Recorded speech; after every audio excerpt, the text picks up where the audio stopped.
Yes, it was. Please rise for the Pledge of Allegiance.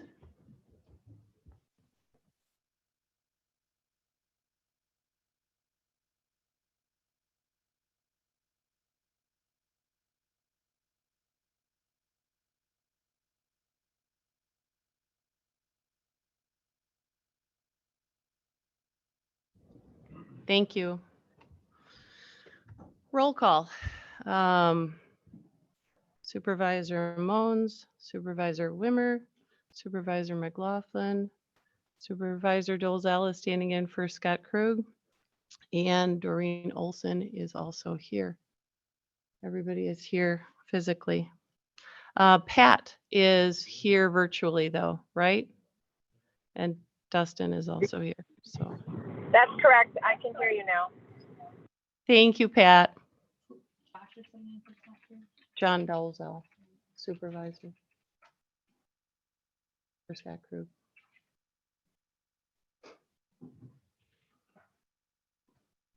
I'd entertain a motion to approve our agenda. The first is by Supervisor Mons. Do I have a second? Second by Supervisor Wimmer. All in favor, say aye. Any opposed, say nay.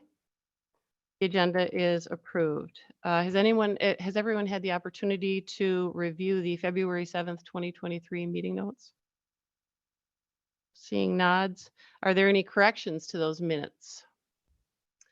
I see no response. Since there are no corrections, the minutes are approved. Public participation. Is there anyone signed up for public participation? No. Is there any correspondence for the committee to consider? No. Okay, thank you. Moving right along, we're at the UW Extension portion. Pat is joining us, like I said, via Zoom today. And Pat, do you wish to present your report? Sure. Area Can you hear me, Jody? report. Can everyone hear Pat? They are nodding. All right, perfect. Thank you for letting me join virtually as I'm heading back from a quick vacation with family in Florida. We didn't meet in March, so now here we are in April. My update would include the fact that during the month, the end of February, early March, I do what's called a performance management development process series of reports where I interview each of the extension educators and compile information over the last year to submit what I would call their annual performance review. Through that process, the results were that all of our educators in Adams County are performing at what we call meeting expectations for the year of 2022. I will continue with that process for the 2023 year. So at 6 months, we do a mid-year review. So any comments, both positive and negative, are always welcomed from the Extension Education Committee so that I can do the most complete review as I can possible. What was also exciting about that time to talk with educators was to learn that they continue to work hard in Adams County, putting together educational efforts that meet the needs of the people in Adams County, not only independently as extension educators, but also they collaborate with a large number of departments there in Adams County and create things in the schools, create things across department lines. We even have support staff who are stepping up. Linda in particular worked on getting pesticide applicator training completed, not the training actually, but the testing with the change in some of the staffing processes with extension. She has welcomed that opportunity and was able to train, help several farmers complete that requirement so they can purchase their pesticides. The only other thing that I would have at this point, so I don't take up too much time, was that we are moving forward. There were 3 outstanding applicants who we will be interviewing on Thursday for preliminary interviews for what we call that regional livestock educator. That individual will serve Adams, Green Lake, and Waushara counties.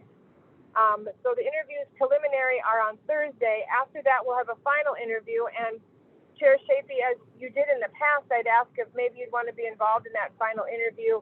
It will be April 17th in Wautoma. So that's something that we like to do, is include someone from the Adams County Oversight Committee to be a part of that final interview process. Does anyone have any questions?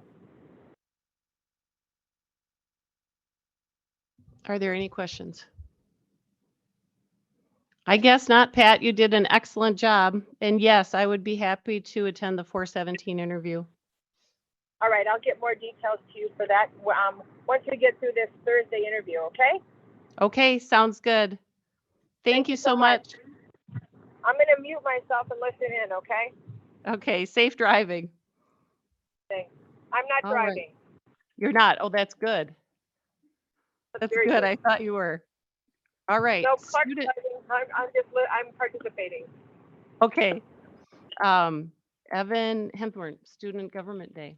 Yeah, so I just wanted to take a quick moment and promote Student Government Day. So this year it'll be held on May 19th here in the county boardroom and at the community center in the afternoon. And I know this will be, for some of you, your first time being invited to Student Government Day. We did not include county supervisors last year. So typically what this day looks like is just educating Adams County youth 9th grade and up about government, specifically county, and how it all operates, careers that are available to them post high school. So your guys' role would be coming and just helping them educate on your role as a supervisor. And then you can also do any plugs for careers that you do outside of your supervisory role as well. So again, just for today's sake, save the date of May 19th. Questions about Student Government Day? So you've seen this on my report and you'll see it in the couple of months coming yet. And you'll send out an email. Yeah, so a flyer should be coming out to all county board supervisors as well. Excellent. And again, this day is open for all Adams County youth 9th grade and up. Do you have any anticipated numbers on attendance? I don't yet, no. Okay. So I've had a couple schools just respond back. They are seeking approval through their administration channels. Registration is not due till May 1st. Please keep us posted. Yes, thank you. Thank you, Evan. All right, Angela DeSmith, FoodWise overview. Hi, everyone. I shared our impact reports, so hopefully you got a chance to read those. So I won't go into detail on that. I did have a slide to share just to go over. Sure. Thanks, Megan. So a lot of the information's on the impact report, but I thought this would be a good time just to do an overview of our FoodWise program, if that's okay. All right. So everything on this slide is everything we've covered in Adams County, except for the event numbers. That's including Adams and Juneau County. So for FoodWise, we used to always be just covering Adams County. And then October 2019, Adams and Juneau was combined into one FoodWise unit, allowing 2 FTEs. So that's myself as FoodWise coordinator and Sharon Volkeny-Wolf as nutrition educator. So Sharon primarily teaches in the schools. She's in the elementary school, teaching in the kindergarten classroom, 3rd grade, also after school classroom and summer school classrooms. She has a group at the middle school she sees, and then 3 high school groups that she sees. She goes to the Head Start centers. She teaches the children and the caregivers. And then she also has 2 adult groups, Pine Grove Apartments and Friendship Connections. And then I primarily teach the Strong Bodies exercise classes online and in person. So there's always those 2 options going year round. And then I teach the cooking or the shopping tours and the farmer market tours. And then we have projects that we work on with partners like the Growing Together projects, Garden Project, and then the Farmer Market Grant Project. So I want to go back to the nutrition lessons. Those are a series of lessons. It's just not a one-time lesson. Usually there are 5 to 8 lessons for all of the nutrition classes. And then the Strong Bodies runs for a series of 12 weeks. And then we start over with a new series in person, of course, is moving around. And then with the nutrition lessons, they're usually 30 minutes long. Unless it's a cooking class, then it's an hour. Shopping tours are an hour, and then the strong bodies classes are also an hour. And there's usually a sample of food with the nutrition lessons. And then the curricula is usually covering my plate. So all the food groups are covered with the younger audiences. But then when we get into like cooking classes, it's more, geared to cooking skills, shopping tour, looking at labels, unit pricing, comparing whole grains and then fresh, frozen, and canned vegetables. And then farmer market, that's kind of geared to the farmers market with those tours.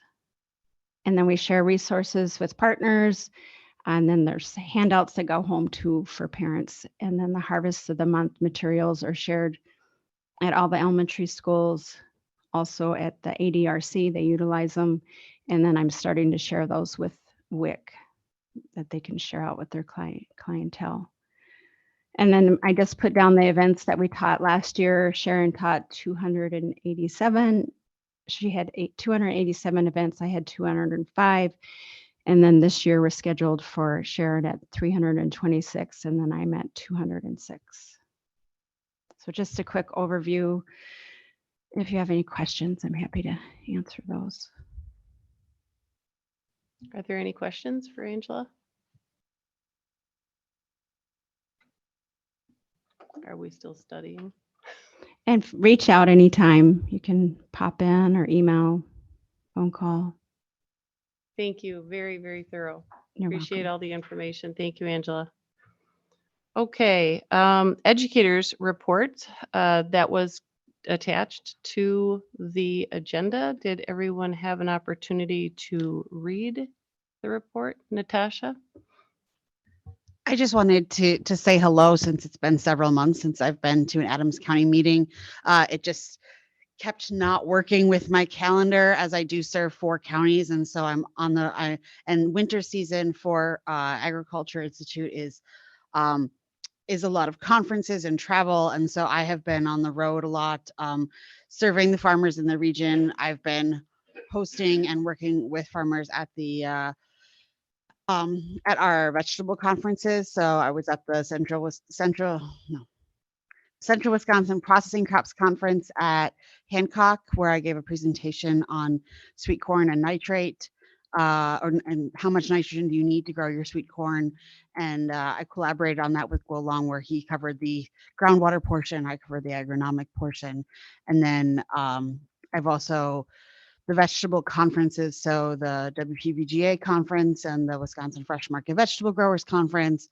I was part of making those happen, running the rooms, emceeing, that kind of thing. So, and making myself available to growers. So it's been a very busy winter. We're kind of in our lull right now as farmers are gearing up for harvest. But yeah, so I haven't been flaking out all winter. I have been present and working. It just never worked out that I was able to come to one of these, and I was ready last month, and then you canceled the meeting. So, but I do want to highlight, and I saw it's on the agenda for later, but on Thursday evening in Montello, we are hosting the Central Sands Counties Groundwater Counties Collaborative. I always get that mixed up. The rollout meeting that was developed. It's a report on nitrate and neonicotinoids in the groundwater of our region that was conducted by an extension educator in the Natural Resource Institute. And so they will. Oh, she's just saying. Huh? I'm sorry. Okay.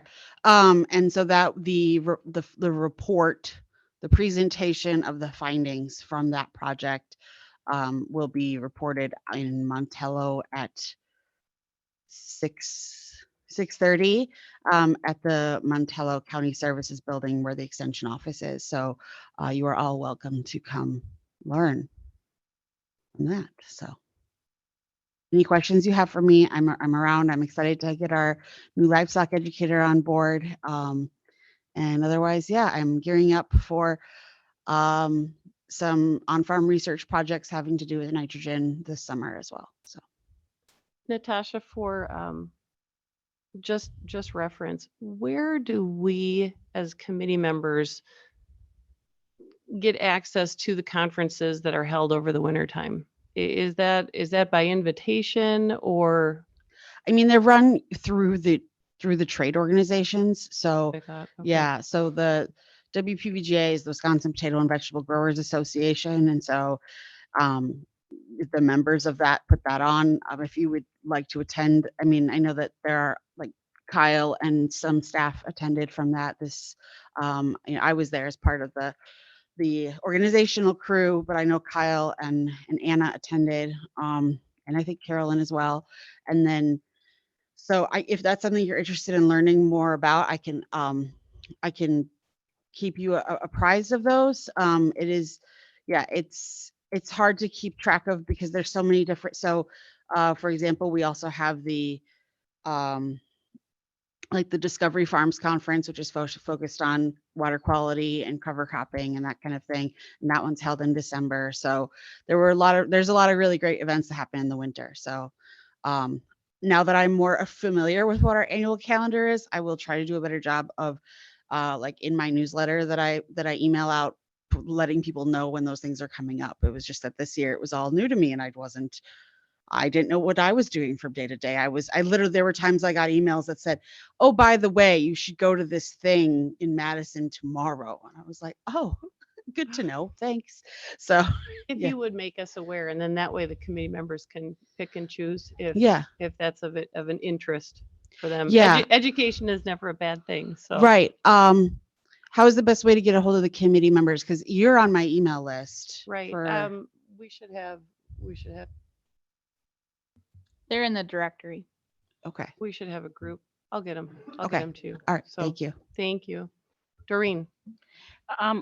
When you talk about your email list and newsletter, how do people go about, especially producers and that, getting on your list? That is a challenge that we have faced as as extension, trying to figure that out, because when I came in, our email list was pretty limited, right, Linda? If it existed at all. Do we have emails? It's some for our addresses, but not emails. Yeah. And so I did work with the farm bureaus in the region to have them, I know Adams County did approve that I could send Becky Hibicki, the district coordinator for this region, would send out a Google form to all of the emails in the Farm Bureau list that says, hey, do you want to be on Natasha's mailing list? So that was something that I believe happened. I didn't get any responses on my form, so I don't know if people didn't see the email or what happened, but I'll keep trying. And otherwise, like literally, I walked around at the fair, at all 4 fairs this summer. I just walked around with a clipboard and I walked up to anybody who I thought might be a farmer and might be associated with agriculture and said, hi, are you a farmer? Do you want to get my emails? Like I was really like, I was bold. It is a challenge because we have not yet figured that out. So we are working on that. If they want to get on now, like if I want to get on your list, do I contact Lynn? Who would I contact? Contacting Lynn would be great. Okay. Thank you. Thank you. Any other questions? Seeing none, we will move on to the financials. Did everyone have the opportunity to review the financials? Are there any questions in regards to them? You guys are making this easy on me today. Okay, on to land and water. Wagner Farms windbreak cost share. Did everyone have an opportunity to review it?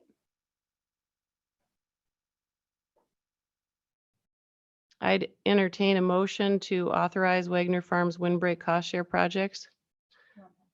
Bruce Moans first. Do I have a second? Phil McLaughlin is a second. All in favor say aye. Any opposed say nay. Wagner Farms windbreak cost share project is authorized and approved. Pardon me? No, County Manager Haggard signs it. Yep. Thank you. Moving on to number 15, bat habitat conservation presentation. Thanks, you guys. Lake State's Forest Management Bat Habitat Conservation Planning. Megan, can you bring that page up? Did everyone have access to these links? And okay, if you want to take just a few minutes, geez Louise. Okay, it's either blurry for me or really big. Do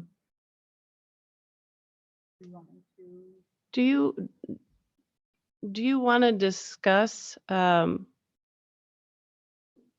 particulars on this, Dustin? Is this something you wish to share with the committee? I think we want to watch that video first. That might answer. I think so. Let's do that.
Okay, All right, so I think that did a great job of explaining a lot of it. Essentially, this is for our county forest land. What we currently have enrolled as county forests, and then anything we add in the future. The in a nutshell, condensing that video is, when we're doing a harvest on a county forest, and we will have certain requirements that we have to meet in order to stay within compliance with the HCP. As long as we're doing that and we accidentally kill a bat, we aren't going to be in trouble with the federal government. This does only apply, the resolution itself, not meaning to jump around, but the resolution itself authorizes us to enter into an agreement to fall under this HCP. And we will have to list the lands that we would include, and that would be the 100 acres of, or 140 acres of county forest land. I am going to also talk to Darren and Doug from Parks, because they do some timber cutting out there also, and because they're also a county owned property, we can include them in under this. This doesn't affect any private landowners. If they wanted to get in, they could contact the DNR and get in under their own volition.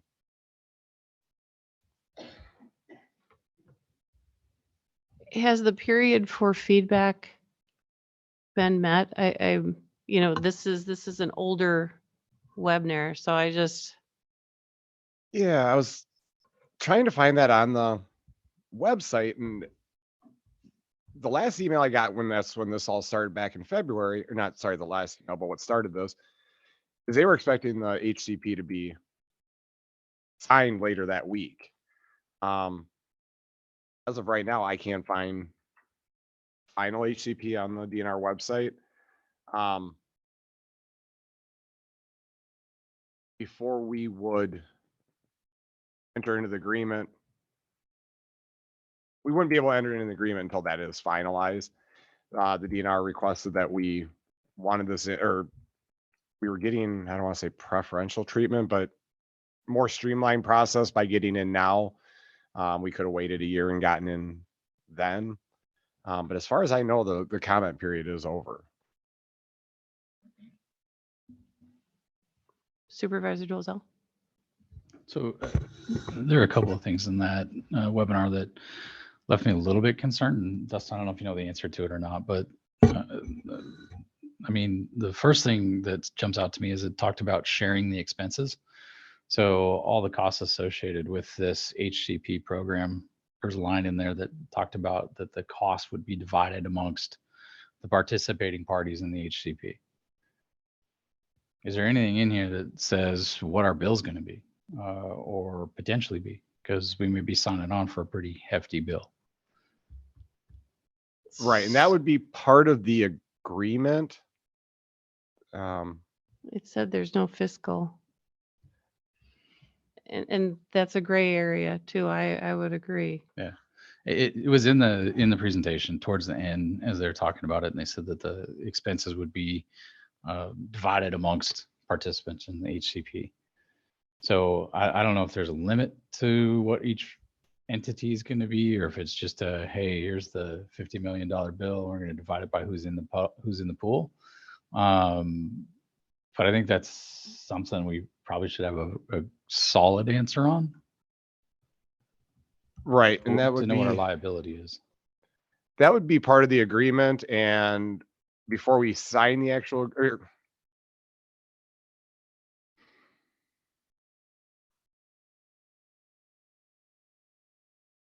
I'm just looking through my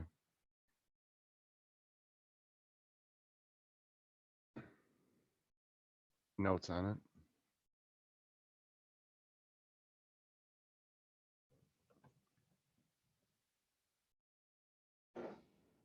I have to come back to that question while I'm looking. My second question is why rush?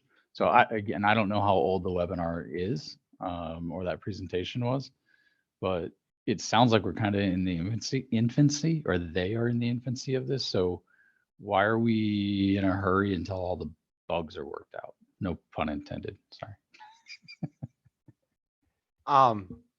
It has actually, it is moved beyond the infancy.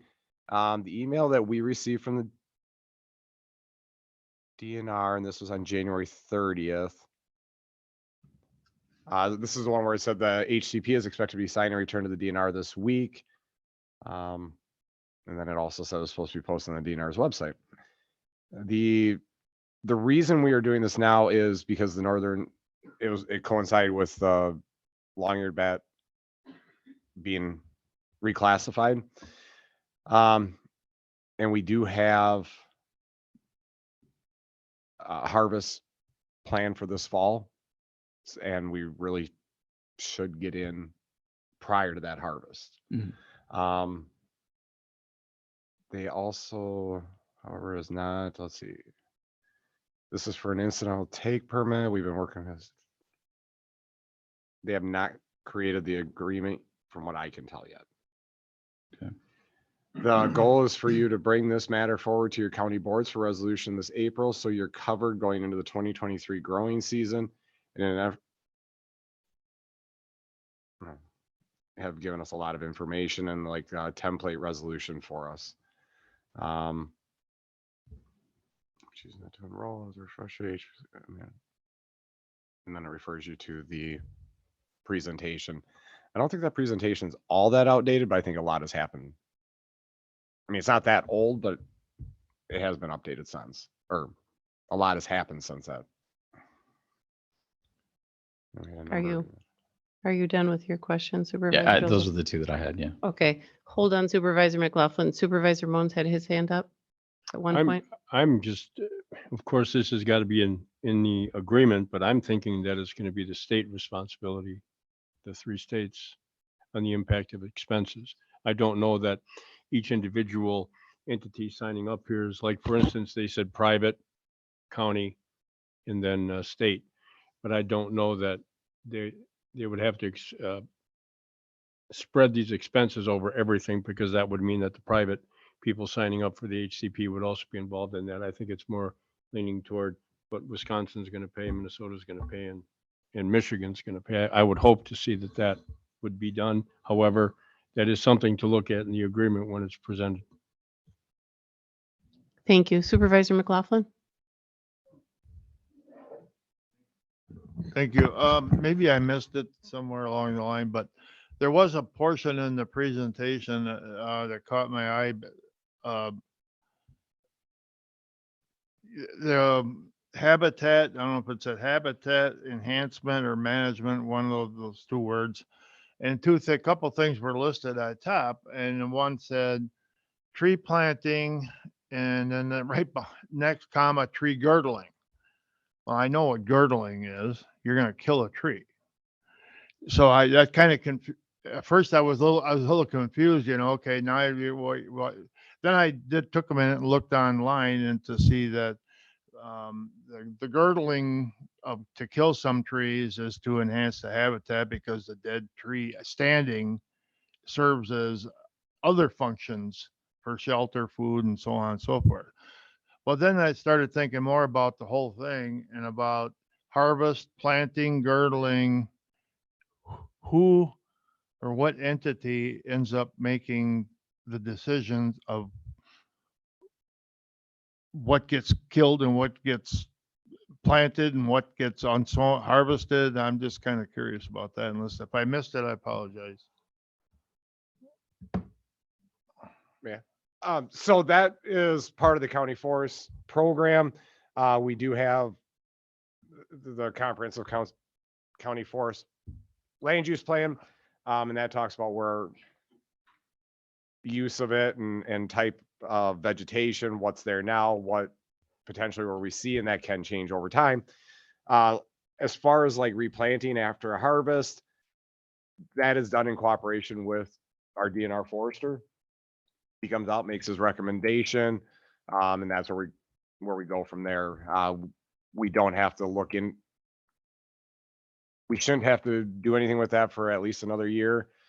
This harvest shouldn't involve much replanting, if any at all. The that's a local decision, as long as the main implications of this plan is that a lot of times timing, making sure that we're not doing it during the roosting period. And then also if we do identify hibernacular, the roost, that we're not disturbing them or removing those trees. But as far as our management of our county forest, that's still up to us. Supervisor Wimmer. Thank you, Dustin. Madam Chair, I just, there are a couple of things that caught my eye in this presentation. They aren't going to address wind power at this time, although statistically we know that it kills thousands of bats everywhere. And prescribed burns, mostly it's the government that does prescribed burns. It seems to me they're focusing more on forests. Now, a couple of other things were misleading.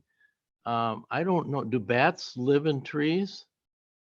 I know they live in caves, and they brought up the white nose syndrome, and that's a cave issue. They're throwing a lot of stuff in there that really does not make sense why they've picked on forest. Now, I'm all for people. If they don't want to clear cut a forest, great. But what are the consequences if we don't belong to this thing? If we don't get in under the HCP, and this fall when we do our timber harvest and we accidentally kill one of these bats, we will be in trouble with the Fish and Wildlife Service for essentially the same as shooting a bald eagle. Potentially. Okay, so if the government kills a bat or a windmill kills a bat, there's no consequences, but there is consequences to the county and a private landowner if they kill a bat. And if they're not part of the program.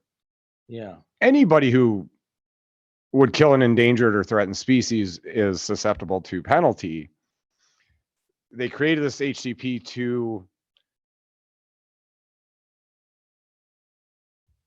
coordinate efforts to, or not. They want to save the bats, and I'm all for it. Right. And the plan isn't specifically geared towards that. It's more assessing the risk that's out there for, we know people are going to harvest trees, whether it's private, county land, even DNR land. How can we do that in a way to minimize the loss of these animals?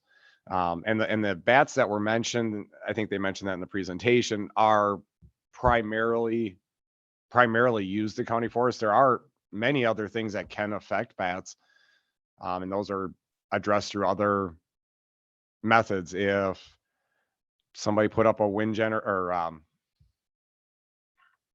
turbines, I would think that whoever's putting that up also has to work on a similar HCP, but it wouldn't fall under this HCP.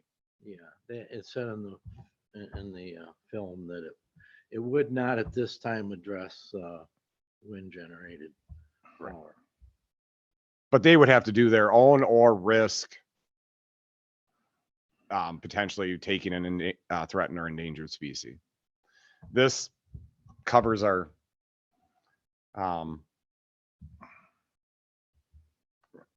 us in case that happens. What are we looking for today? Approval to enter into the agreement. And I would agree with the stipulation that it doesn't.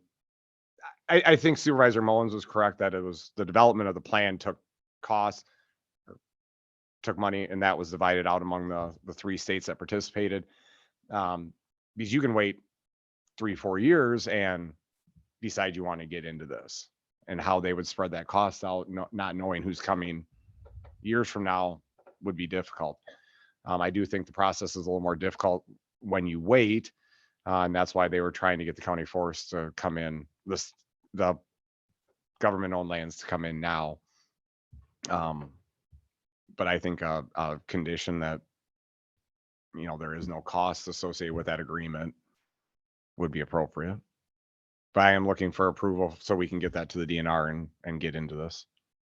Hold on, Supervisor Bones, Supervisor McLaughlin, and then Doreen Olson. Going back to my previous comments,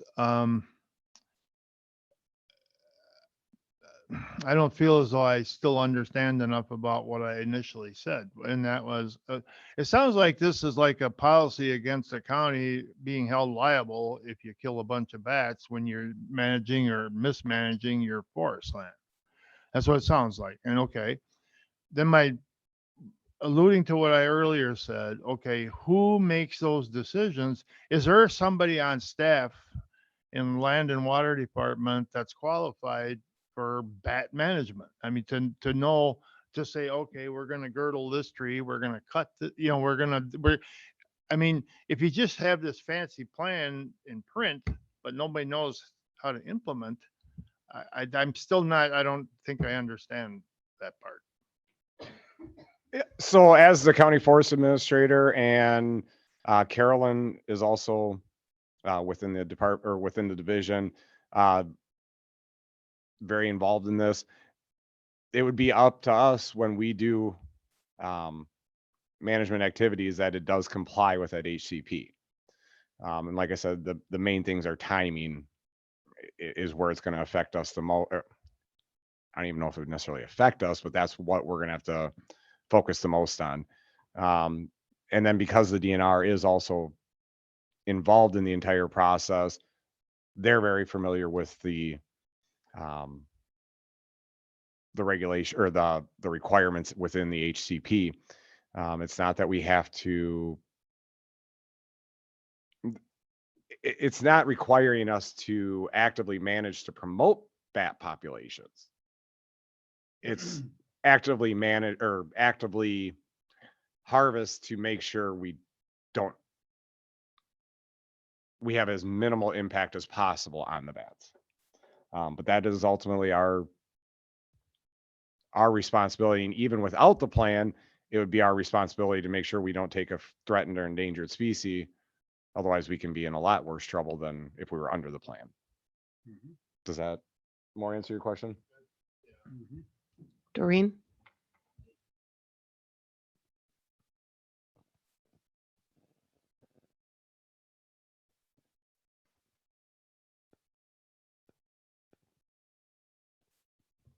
Yeah, and then also if there's a identified roost, stay away from that tree. There was some setbacks. You shouldn't cut anything within, I'm not gonna remember the number now. Give it a little buffer just to make sure you're not removing that. When we decide to put in a road, we certainly are gonna have to take both those factors into consider, like a logging road or anything like that. We would have to take that into consideration to make sure that we aren't going to impact the bats. And I've still been trying to find the HCP. Supervisor Mones? I have one statement and then first a question. Do we ratify this or do we actually implement it at this committee level? I'm pretty sure this would go in front of county board. However, go ahead. I'll finish with my comment after you. Therefore, that was my question. My comment is, personally, I don't think I have enough to look at to ratify this to go before the county board. I agree. I think it's premature. I think we're getting the cart before the horse until we actually have a finalized plan in our hands that we can actually determine what is in it. Yeah, that's where I'm at. Go ahead. I'm not making any accusations at, the Department or concept anything. of it or the Right. proposal, but I just don't have enough information specifically in that question that was brought up before. Are we involved in cost sharing on this? I do understand the concept, and I think you did a very good job of explaining that we are protecting ourselves against being fined or, having those type of impositions put on us if we, and I don't know who would catch us mistakenly killing a bat, but still, following that recommendation. Thank you. I did want to add one, Certainly. kind of to answer Supervisor Dolzal's question. The resolution itself does say no cost is associated. At that point, if a cost is associated, I would say the resolution would become null and void. As a legislative body, you're relying on what the resolution does say as far as no cost is associated. That was gonna be my point, is if we get the plan, we can view it and kind of, oh, yeah, there is gonna be no cost, but not seeing a plan, it's hard to, what is in it? What's, what are we signing up for? Well, and Go ahead. Go ahead, Supervisor. sorry, I was out of order. I apologize. The yeah, along the lines, I think of what you're talking about is like, what all do we have to do to stay compliant with their guidelines? And is it more taxing, I guess, than it needs to be as it relates? And maybe I missed it, but I didn't see the specific details. So they talked a lot big picture about a lot of things in the broadcast and in the website and things along those lines, but I didn't see anything that's like, this is what you have to do to protect the habitat. And I can read those for you right now. You got them? Yep. Okay. Sure. Timber harvest and related forest practices, implement state tree retention guidelines, 150-foot year-round buffer around any known maternity roost, and a quarter-mile buffer around known hibernacula entrances. To the best of my knowledge, we have none of those. Ensure wind will carry, for prescribed fire, ensure wind will carry smoke away from the entrances of the hibernacula. Prohibit prescribed burns within 150 feet of the known roost during the pup season, which is June and July. Reduce fire intensity within a quarter mile of the hibernacula entrances. Maintenance of existing permanent forestry roads, which we have. I'll read those. Refers to maintenance that requires tree cutting on permanent roads maintained by the DNR or county forest, not DOT roads. Remove trees from October 1st to March 1st within 150 feet of a roost. Remove trees from October 15th to March 31st or May 15th to August 15th within 2.5 miles of a known hibernaculum. Removal of hazard trees are always allowed. Construction of new permanent forestry roads. Basically the same dates and the same distances, 150 feet of a roost tree, quarter mile from a hibernacula entrance, and then the dates. Other conservation strategies, protected areas, no management. Oh, sorry, that's state land, DNR lands. It has nothing additional for county owned lands. And then if a landowner, all county forests are eligible. Acreage threshold for private landowners is 10,000 acres.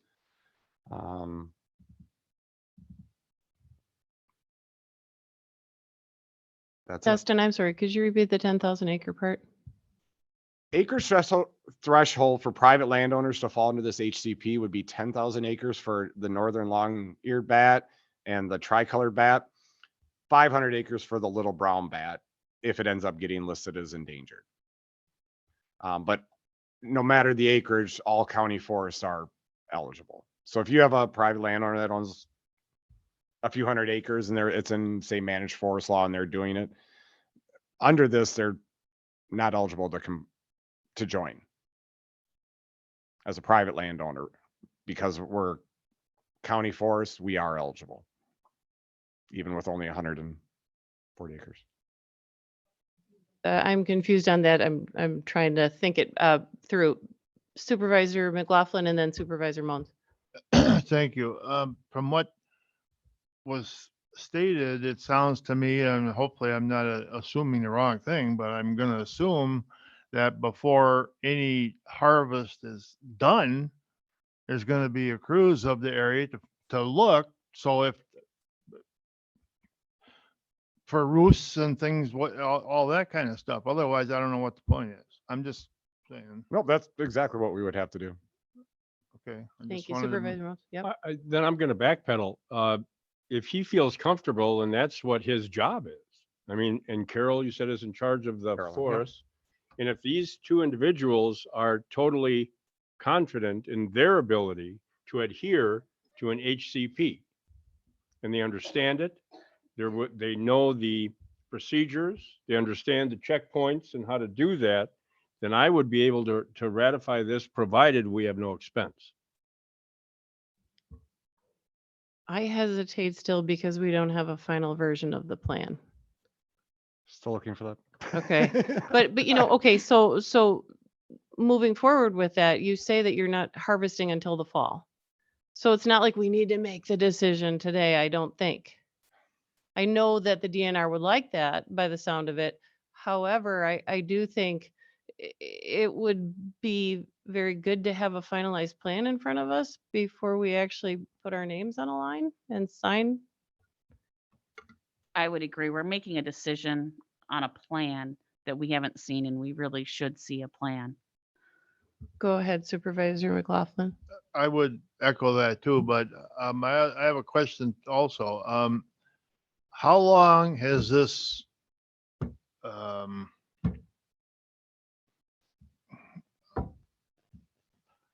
why did we end up with, we're at the deadline?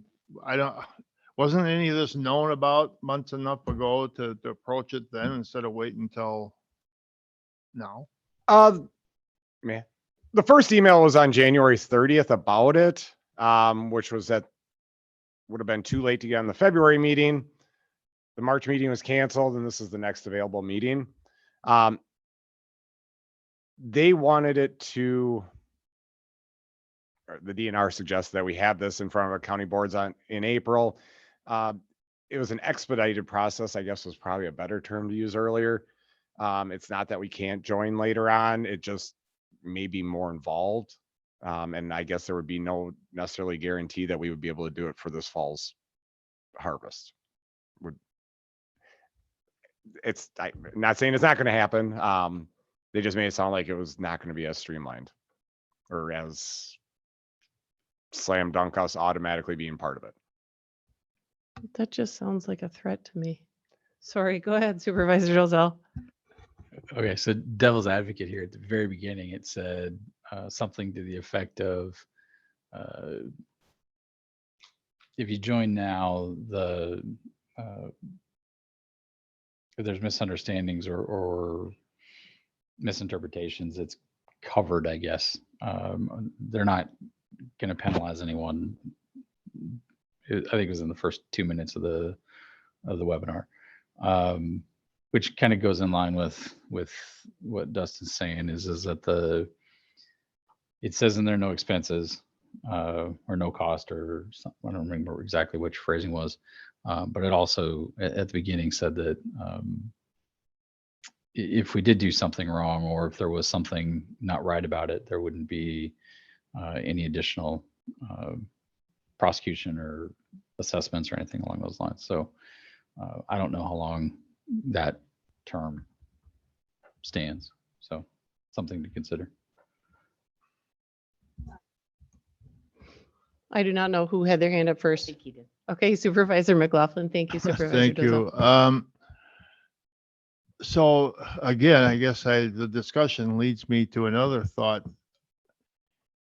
Whether we're in this program or not, I guess my question, at least now again, is there going to be some sort of investigation after any entity that falls into this, like county-owned properties? Is there going to be an investigation of sorts of all harvest by whoever the authority is over this? I mean, I think that's an important question too. I mean, who's going to police it and how? Yeah, I don't, are they going to wait for somebody to call and say, well, there's a dead bat and I think the county did it? I mean, I'm just having a hard time wrapping my head around that too. Thank you. Can Doreen No, have her no, turn too, yep. just in case? So, Okay. so my question is, if we don't pass it now and we wait till next month to see a plan, then it's still not a streamlined, fast process that we can't get in on, or I don't. That's the way it was made to me. And I did finally find the plan on Minnesota DNR's website. So I do have the plan. Could you put it in everybody's boxes, Mhm. email, and I do notice that there's one thing. We'd be limited in what we can do for management because the species has now come into endangered status. This would trigger more and stricter rules and limits moving forward, is what I was told. I still have a problem signing something when I don't have a finalized plan in front of me. And I've had an opportunity to look at it, and I'm sorry for that. It's just it's my human failing, I guess. So And it's 485 pages long. I can imagine. But at least we know some particulars that we would definitely want to look into and address. Supervisor Mons? Then, is there any way of having this plan forwarded to us? Give us 7 days to review and to respond, and then to give our individual vote without having another meeting in May before the Land and Water. Is there something of a special agenda item or moving forward, or can we meet? I think Yeah, I well, think no, one and of I I think one guess- of the problems that we would entertain if we did that is that we would not open for discussion, and discourse Correct. is rather important when it comes to final determination. A couple other questions that I had for you. You said MFL would be excluded from an HCP? No. And any land is eligible to enroll if you're over that 500 acre or 10,000 acre threshold. Over. Yep. MFL was just the example I gave. Because you could own 600 acres of forest land that you don't actually do anything on. I mean, I don't cut trees. It's my hunting land or whatever. At that point, you wouldn't sign up for this because you're not doing any harvesting or management activities. MFL, there's requirements that you do management activities. That's why I use that as an example. But they would get in on their own. This is strictly applying to our 140 acres. Okay. Are we adding language to the timber harvest paperwork for notification for private landowners to at least entertain the idea of an HCP getting involved in voluntarily? What was the first part of the? Are we adding language to the timber harvest documentation that everyone has to do when they do a timber harvest? That would be through. I think it's through DNR, isn't it? And you go to the clerk's office to get it, but is the DNR going forward on that? Again, I would assume so, or they would at least know who already is over those threshold limits to suggest them getting in as well. okay. And I did want to respond to They'd have to be over 10,000 acres, all right? until the Little Brown gets changed, the listing, then that threshold drops to 500 acres. Is it endangered? Is it an endangered status now? I thought it was They were going to make on the decision- horizon. By the end of 23. Well, the one date said actually March 31st, but I haven't gotten the. Kyle, I'm assuming you haven't heard, correct? Okay. Okay. So I don't know if a decision has been made. To respond to his about the enforcement, the DNR is already involved in or going to be involved in our harvesting. That's part of being part of the county forest program. They're not walking around saying, well, you can't cut that tree because it's within 150 feet of that.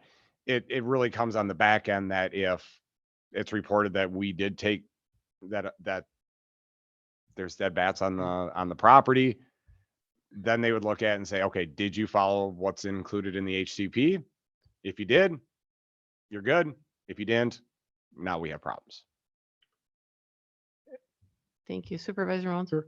And that is what I would like to address and review simply. This is covering our, CYA. and by Sorry. joining this, we are aware, and that's the point that I tried to make before. If our land and water supervisor and the county forest supervisor are comfortable in what they have to do to check or to verify or to do that, this is simply giving us the ability, sorry, we made a mistake. Okay, you're fine. You're part of the HCP. You did what you were supposed to do on your check system and you got 100 dead bats, but you're part of the HCP.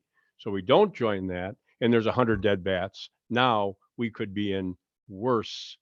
And is that a fair statement? Correct.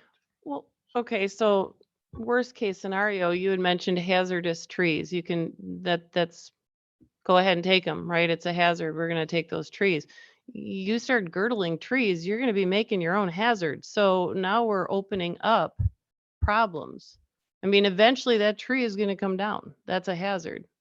Where does it stop and start? So hold on, Kyle, you had your hand up. So just a point of clarification. We already have liability and responsibilities for best management practices according to plans and specific recommendations and procedures that come with something like a forest plan, managed plan worked out with the DNR. When you do harvest, those are all done under DNR forester recommendation by certified licensed crews through that entire process. And the HPC, as far as I understand, if additional species are listed with as endangered, if additional species are listed as endangered and they are present, we're now under more stringent requirements than we were prior to. And even prior to, if we wanted to do a harvest, we'd have to go to the DNR and say, hey, we're going to harvest in this operation. If there are any species at risk, you can get issued an incidental take permit. And that's saying, hey, we're doing things that are best interest of habitat, forest, and the entire system.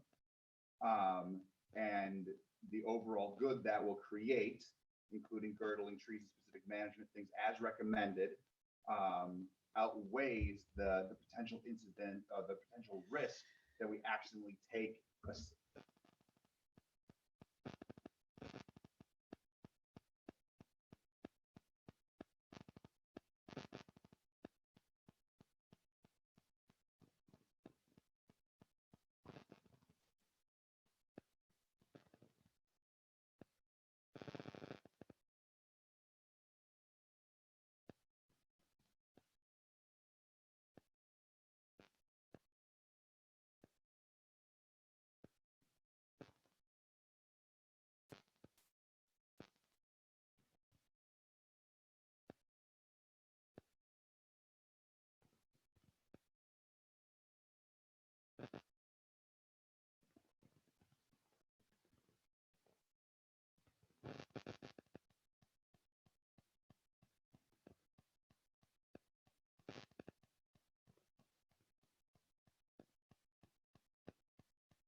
Writing any book so much as adding additional provisions in order to say, okay, well, we need to justify if there's potential that we're going to damage or harm an endangered species.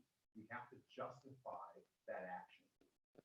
And so what the HBC does is provide a specific set of criteria that says this, if done, justifies that accidental take. And so that's kind of the overarching framework and regulatory framework that this discussion is taking.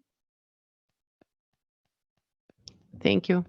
Supervisor Mons. I guess I hope that I'm used to some other Robert's rules of this, but then after listening to the Conservation Department and Land and Water, I'm going to make a motion that we ratify this to go to county board with their knowledge, provided there is no expense to the county.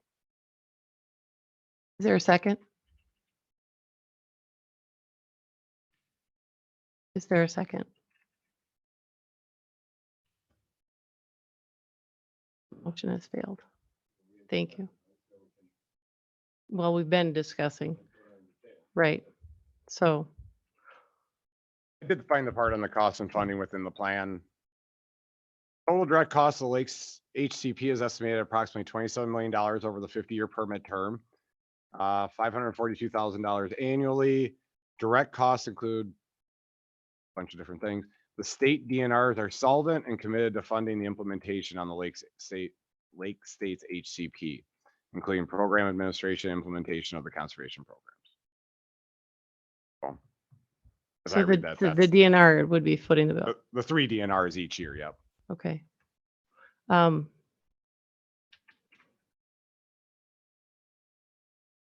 guess I would still like to see the finished plan. Understandable. Can we So, bring it back next month? yes, let's make sure that this is on our agenda for next month. And And if I you did- could send out the finalized plan, yes. Madam Chair, and also maybe have somebody here that can explain some of the questions we might have. Could we have some DNR here though? Because they're cruising the forest, they're looking, they know what they're looking for.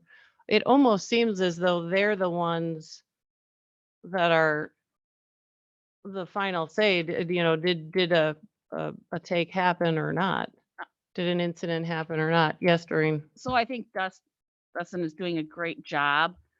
Explaining the plan is how he knows it. It would be nice from the other side, the one who has written the plan, to come and be able to answer questions.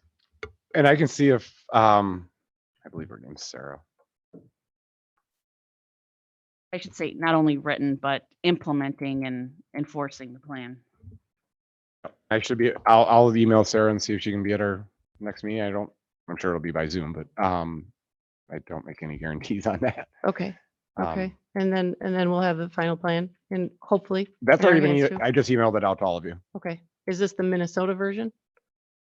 And is the Minnesota, Wisconsin, Michigan version all the same? I would Supposed to assume, be, I would yeah. assume, but you know what assuming does.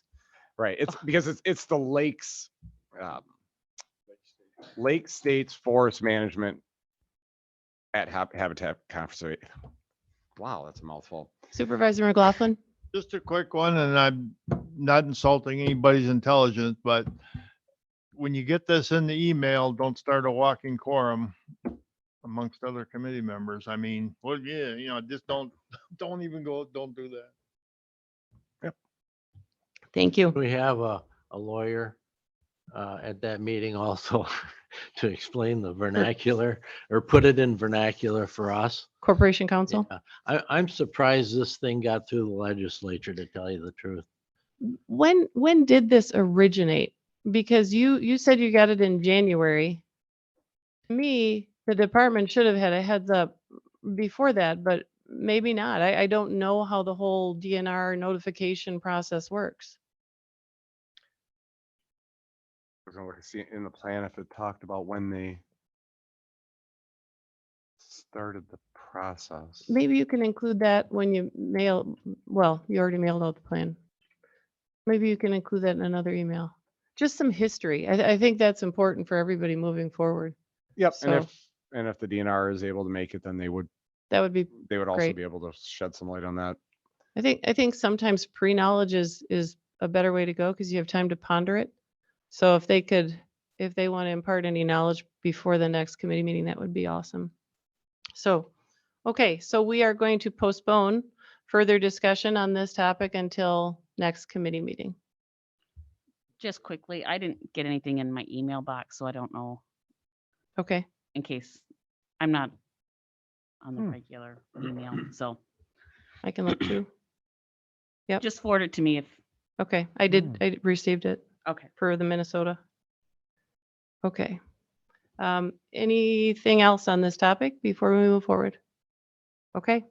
Land and water staff report. Are there any questions for the land and water staff or for Dustin? I don't know if the staff is online. at all? No. Okay, so it's Megan and Kyle is here today and Dustin. Do we have any questions for the 2 months worth of diligent work that you guys have done? It was amazing. Always is. Has the drone demonstration happened yet or no? That's coming. That's coming, Doreen. Hold Okay. on. Okay. All right. Okay, seeing, are there any questions? I'm looking out. Nobody. And I should check if, nope, no hands are raised. All right, we will move on to the drone rules of use policy. Everybody should have received a draft. I don't know if they haven't. I'll hand this out.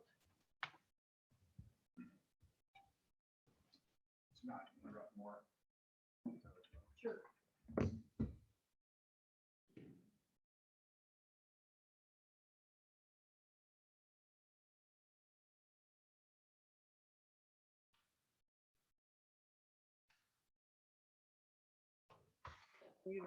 Nope.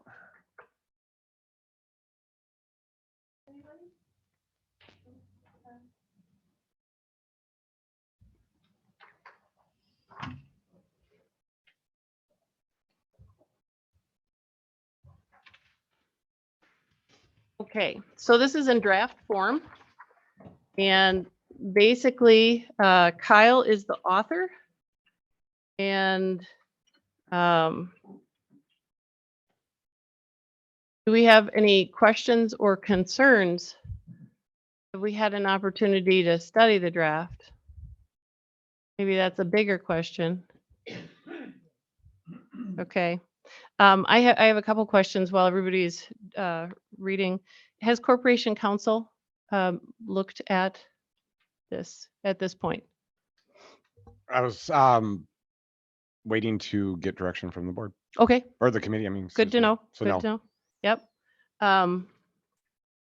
One of the observations I always like to make is that this is a policy to be proactive versus reactive. And we want to maintain full transparency between the Land and Water Department, the staff, and the general public. So I'd like to address some suggestions for consideration while the policy is still in draft form. But I would welcome input before I impart anything that I noticed. Anybody? Supervisor Dolzell? All right, so I apologize, kind of late to the party. Don't come here often. So, kind of going to your statement, Madam Chair, in the last round of what's kind of the background or the history of the necessity of this document, and are there other government regulations that already regulate the use of these devices?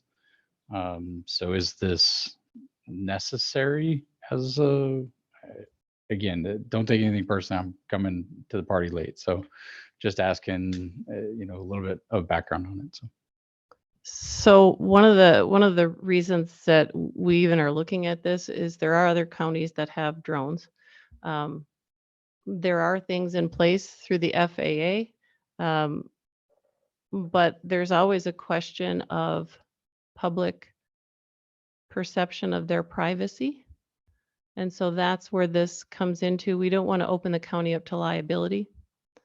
And that's why this policy would probably be a good thing to have in place. Dustin, do you wish to add to that? And hold on, Supervisor Mons.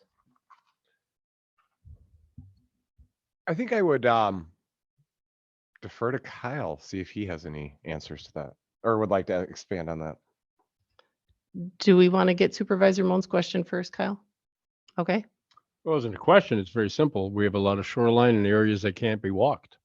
So it's for their safety and speed and to be able to examine closer without having to physically get in there and do something with our legs. So that's why we have an introduction of a drone and the use of a drone, but not necessarily in regards to this So he policy said why, per se. he asked why we were, Just for the document. okay. Not debating the, efficiencies gained by utilizing the device, just the need for another document of enforcement on the use of them. Okay.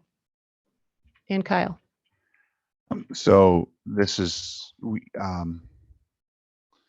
there are FAA regulations governing the flight use and safe operation of the drone. There are also specific administrative rules that Wisconsin has made governing drone use, privacy, use and search for a warrant, and other issues. However, the FAA leaves a lot of room for local units of government down to the municipality to govern what happens between 0 and 400 feet of the ground. And so if the county is using this drone on a wide scale, and it is, although not necessarily a new technology, it is novel to a lot of people. And since it is a government agency going in, and a government agency that technically has some regulatory authority with land and water, it's an opportunity for us as a gesture of good faith and as setting that benchmark for what a reasonable and prudent professional would do, saying, hey, look, this is what's going on. This is our policy. We can discuss this and have it all on one piece of paper that says how we intend to use the drone, how we're going to do it, what people's recourse could be, or, so that way when they look into this, it's demonstrated that we've had careful thought. We've considered limitations that we would like to impose. Maybe that's stricter than what the FAA has in there. Privacy is always a tricky matter. For instance, oftentimes different counties, DNR agencies will do shoreline inspections, including photos. Google Earth does this all the time with the cars too, and satellite, and it's taking a lot of people to kind of catch on that an expectation of privacy has to an extent changed in the last few decades. And our population and our constituents here in the county are typically, I would describe them as a little bit less trendy, maybe with technologies and with these things, because they haven't been there before. They haven't, I mean, somebody might have been living here all this time and ultimately a drone's flying over, and just as much likelihood they might shoot it with their shotgun because it's over private property, even though legally we can operate over their property. So this just gives us that kind of that cover, but also sets, the bar to say, hey, we want to use it in this way. We want to use it with these considerations, and we want to protect and safeguard proactively against these abuses. Yes, Supervisor McLaughlin. Thank you, Kyle. Just a comment. Kyle said something that I thought about since we first heard about this, and if it's flown over the right places in Adams County, it'll get shot out of the sky. I can promise you that, but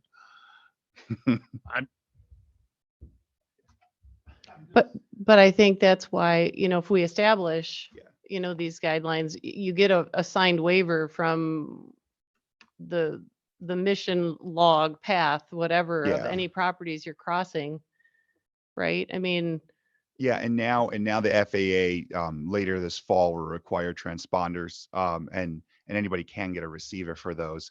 Even over Wi-Fi, actually, you can pull it up on your phone, an app, and say, hey, which drones are in my area? Who owns them? Current law says, where are they flying it from? It'll actually tell you where the operator is. So, if somebody wants to on the land, they can do that, and then they can approach, which is one reason we'll be wearing high vis that says drone operator. So that way people will be like, okay, that's the person. They can find us and access us. Now that's not in the policy, but the policy kind of sets the framework, and then I'll be working on just standard procedures. For instance, one of the specific call outs we wanted to make after discussion last time in committee with the drone was not flying directly over private property unless we have permission. Now we would still be able to take photos of public spaces, for instance, shorelines. If you can see it from a boat, that's a thing that's a public interest. That's an interaction of private and public. Same thing if there is a stream that we're monitoring or working on, that's public access, and you have technically also rights of the property owner on that water as long as you're not in. So in those cases, we would still fly over that and get what would be typically public or what's, you know, in the public interest and publicly available, but we wouldn't, like for ag surveying, I wouldn't be operating this drone, and the policy prevents that, where I'm like, hey, farmer XYZ, I'm going to fly all over 400 of your acres and take these photos and document your conservation practices if you're not already in a program where you gave us that permission to do so. Because there's some gray zone legality that technically you could argue that you're allowed to do that currently by law, because you have in Wisconsin the right to fly. And there's certain expectations of privacy. If you've got an open field that's 400 acres, there's no real expectation of privacy there from the road, but there's a little bit of a there's an inherent difference between a photo taken of a 400 acre field from the roadside and one taken from 30 feet above the field with a drone. There's just a certain, to my mind and to the mind of many people that I got feedback from this, it just lands differently. And so we wanted to be able to assure people that that's not where we're at. Supervisor Dozell? So thank you. Great answers. Thank you, Kyle. One last question, then I'll leave you guys alone. Does the sheriff's department have a drone? And do they have a similar policy, and have we compared the two? Yes, they have a drone. Yes, they have a policy. They are in a league of their own because of the What they fact use that it they for. are law enforcement. There's And they even- do have to get warrants to, I was just wondering if there's anything in their particular policy that might be useful to this policy.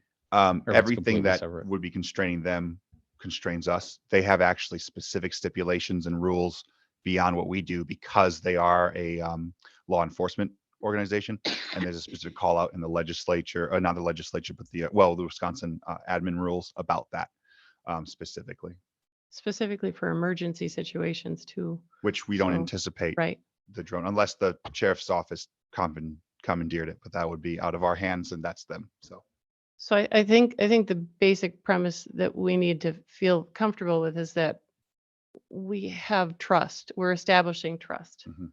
So, yes, Doreen.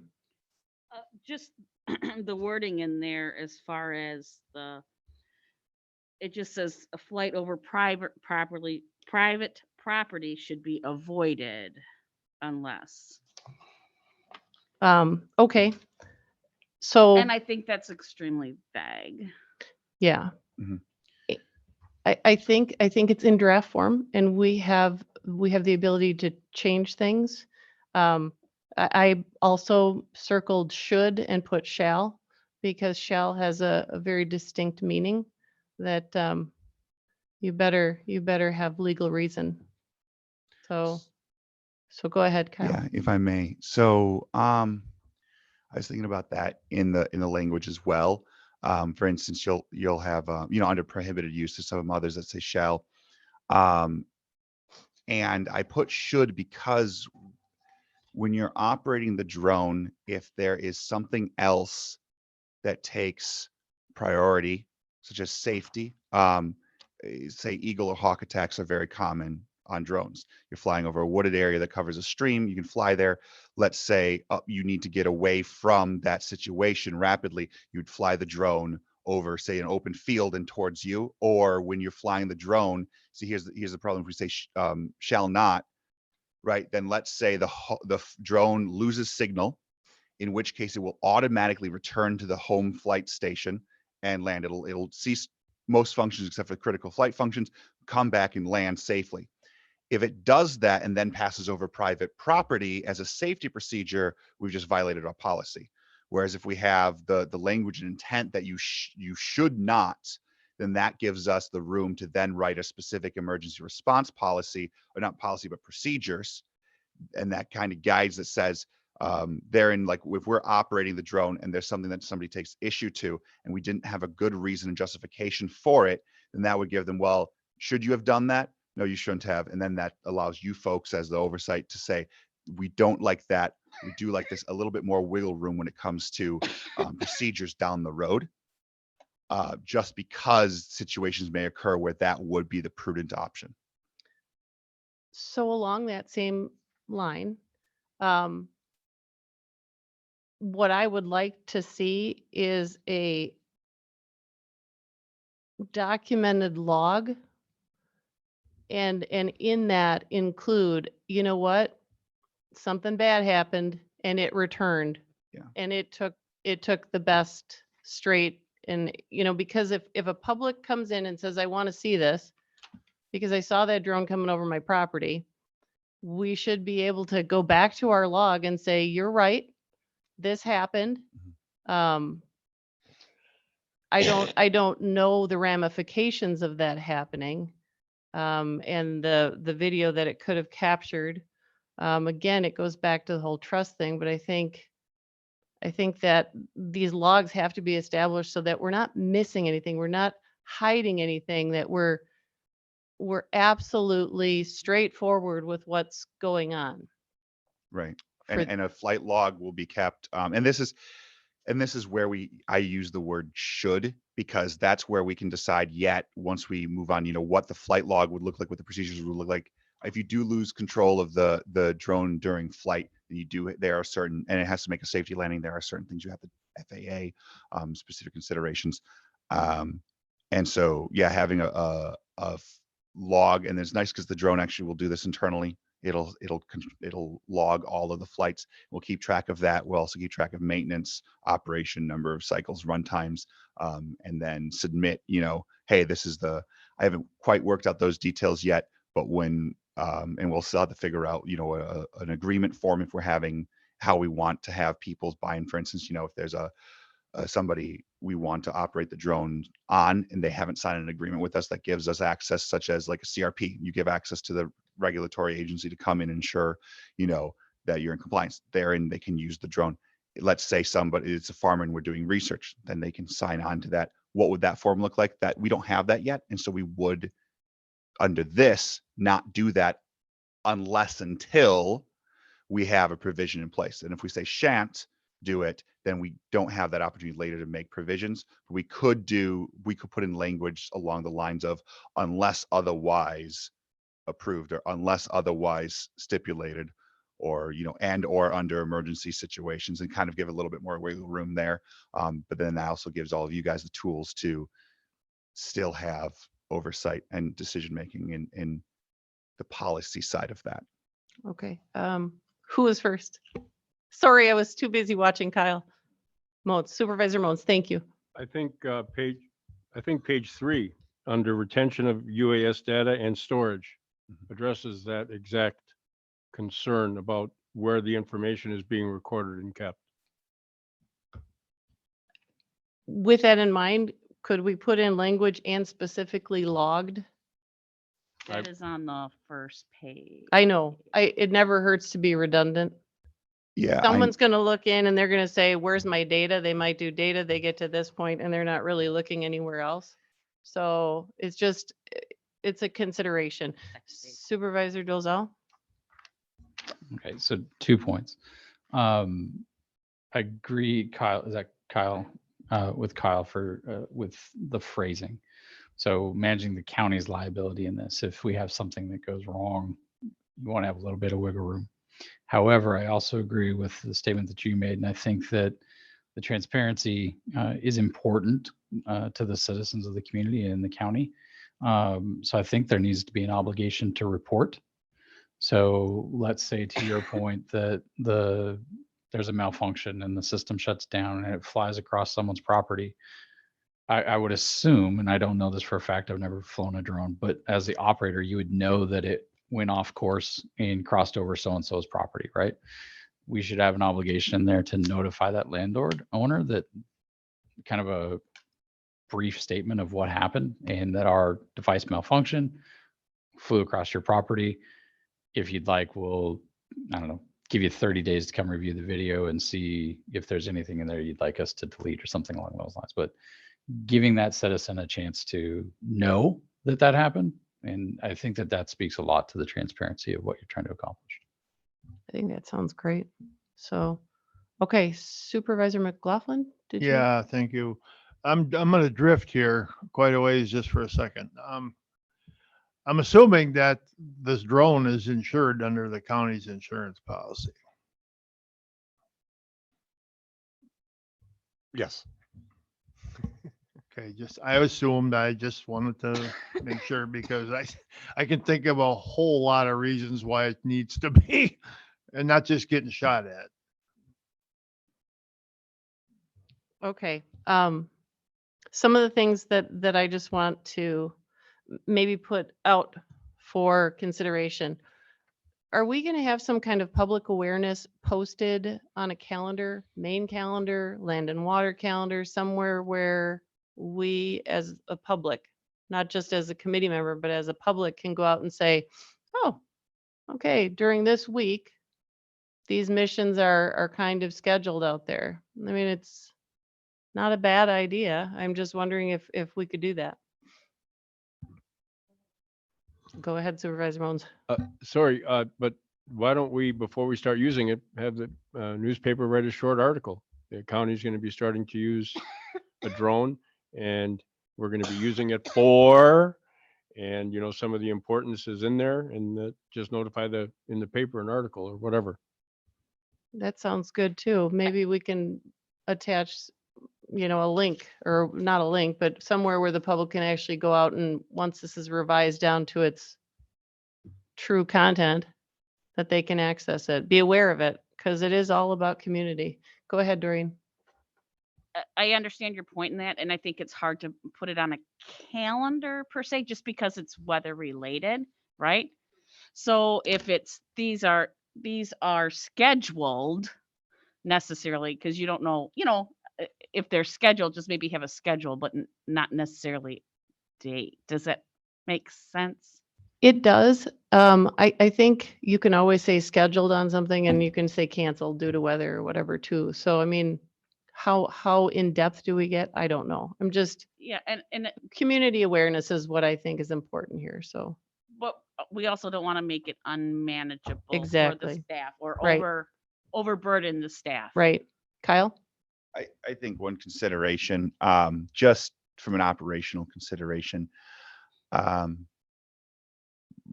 public disclosure is good and helpful, but there is a point at which if we, for instance, ask, everybody's approval before making a decision, that does become crippling.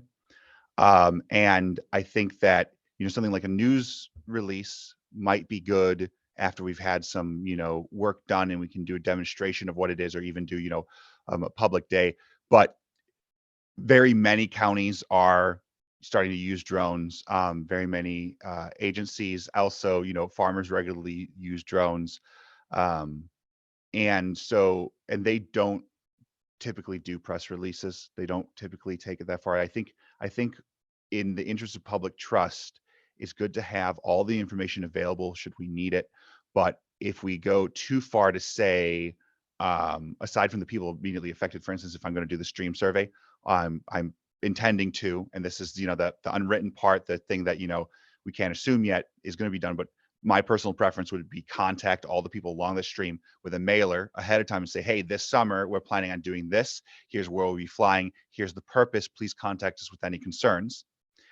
But if we do that for the entire, population, we're going to, that'd be a repeat of this discussion every time somebody came across the article, and that might be a challenge. Just from Right. a- And I don't think we're asking permission, Kyle. We're just saying these Okay. are maybe even just a section somewhere that says these are proposed mission. Okay, yeah, I mean, we're not going out and saying, hey, you okay with this? We're saying, hey, we're doing this, and truthfully, I bet people would be really interested in these missions anyway. So I think that's generally been the response. Is people I- are like, I oh, think- cool, rather than like, I exactly. think that's generally the response. So. Yep. But- I would go ahead, Doreen. Sorry. We also don't want the public getting in the way of the work Right. that needs to be done. Right. So that's, oh, cool. It's not a public meeting where they can come and Ask questions and let me see. And but they still might. what are you doing? So, And da-da-da-da, Yeah.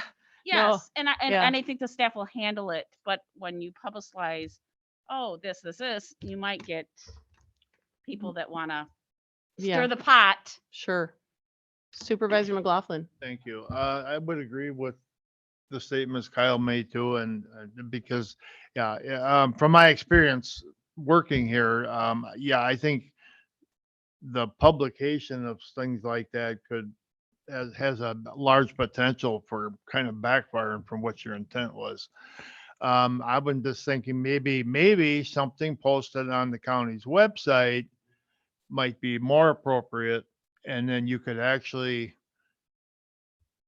explain more detail and everything, and don't mess with the newspapers and just stay away from that. And actually having it on the internet or website would allow for the links, even more information, different things. Maybe you even want to put a sample log, out there. This is my pre-check log. This is my maintenance log. This is my in-flight log. I mean, there, as an example, you don't have to show them that, but then they know what they want to request when they come in too. It's about education and trust. And I did want to interject here. One of the ways in which the drone operates is that the drones do not continuously take footage. They don't continuously capture imagery unless we tell it to take a photo. So that's something else to consider, that even if we fly over private property and then there's emergency, something like that, unless I press this button, and furthermore, unless I hit save and download it off this thing, it'll override eventually. But unless I intentionally secure a photo, it's very difficult for it to get an incidental thing unless, so there are situations where it'll be pre-programmed and fly on its own in an automated function and take photos, and those are predetermined along that flight. And if it's not on that flight anymore, if it gets off there, it will throw an error, and that's the situation in which it'll stop, it'll pause, and it'll hover. And the image capture is usually done as part of that mission, or if I specifically hit a button. So and there's no way that we could operate the drone full time with the camera button on. It's just way too much data from video. But there is it's not like a traffic camera or a dash cam. It's much more like a phone in my pocket, where, it's the same thing. It's like, well, if a lineman had a head camera and he was running, a GoPro on that the full time, and he's going up and, by people's houses and stuff, I'd be kind of concerned. But if he's got a phone in his pocket and he can pull it out and take pictures, well, that's a fundamentally different situation. So I just wanted to kind of make sure that was clear, that that's what we're looking at. Thank you, Kyle. So I guess a few things I would consider is maybe adding a couple more definitions, just so that everyone understands FAA, Hot Zone 107 certification. Under use of the UAS, I would add only authorized operators who hold a current Part 107 certificate and who have completed. The only reason why is in any department, you have employee attrition. So you might leave us. Now you've taken one of our operators away. We'll have to have another operator. It's good information to know what that person has to have to operate the drone, right? I mean, this is kind of a policy of use. It's not only for the public's trust, but it's also for, hey, you know what? I have to make this log, or I have to follow this policy, because if I'm not current on my 107, I shouldn't be considered an operator anymore. Oh, no, you legally cannot. Right. You'd be violating FAA law. But Yeah. but I think it's not a bad thing to add. I would say, except during training, I would remove that. It's not a toy. It shouldn't be handled that way, and I don't think that it pertains. I would say that no personally owned UAS should be used. If our department needs another drone, I think it has to come before the committee, and we need to assess the situation and the need, and maybe get another drone. I think we'd be getting into a real gray area allowing personal drones.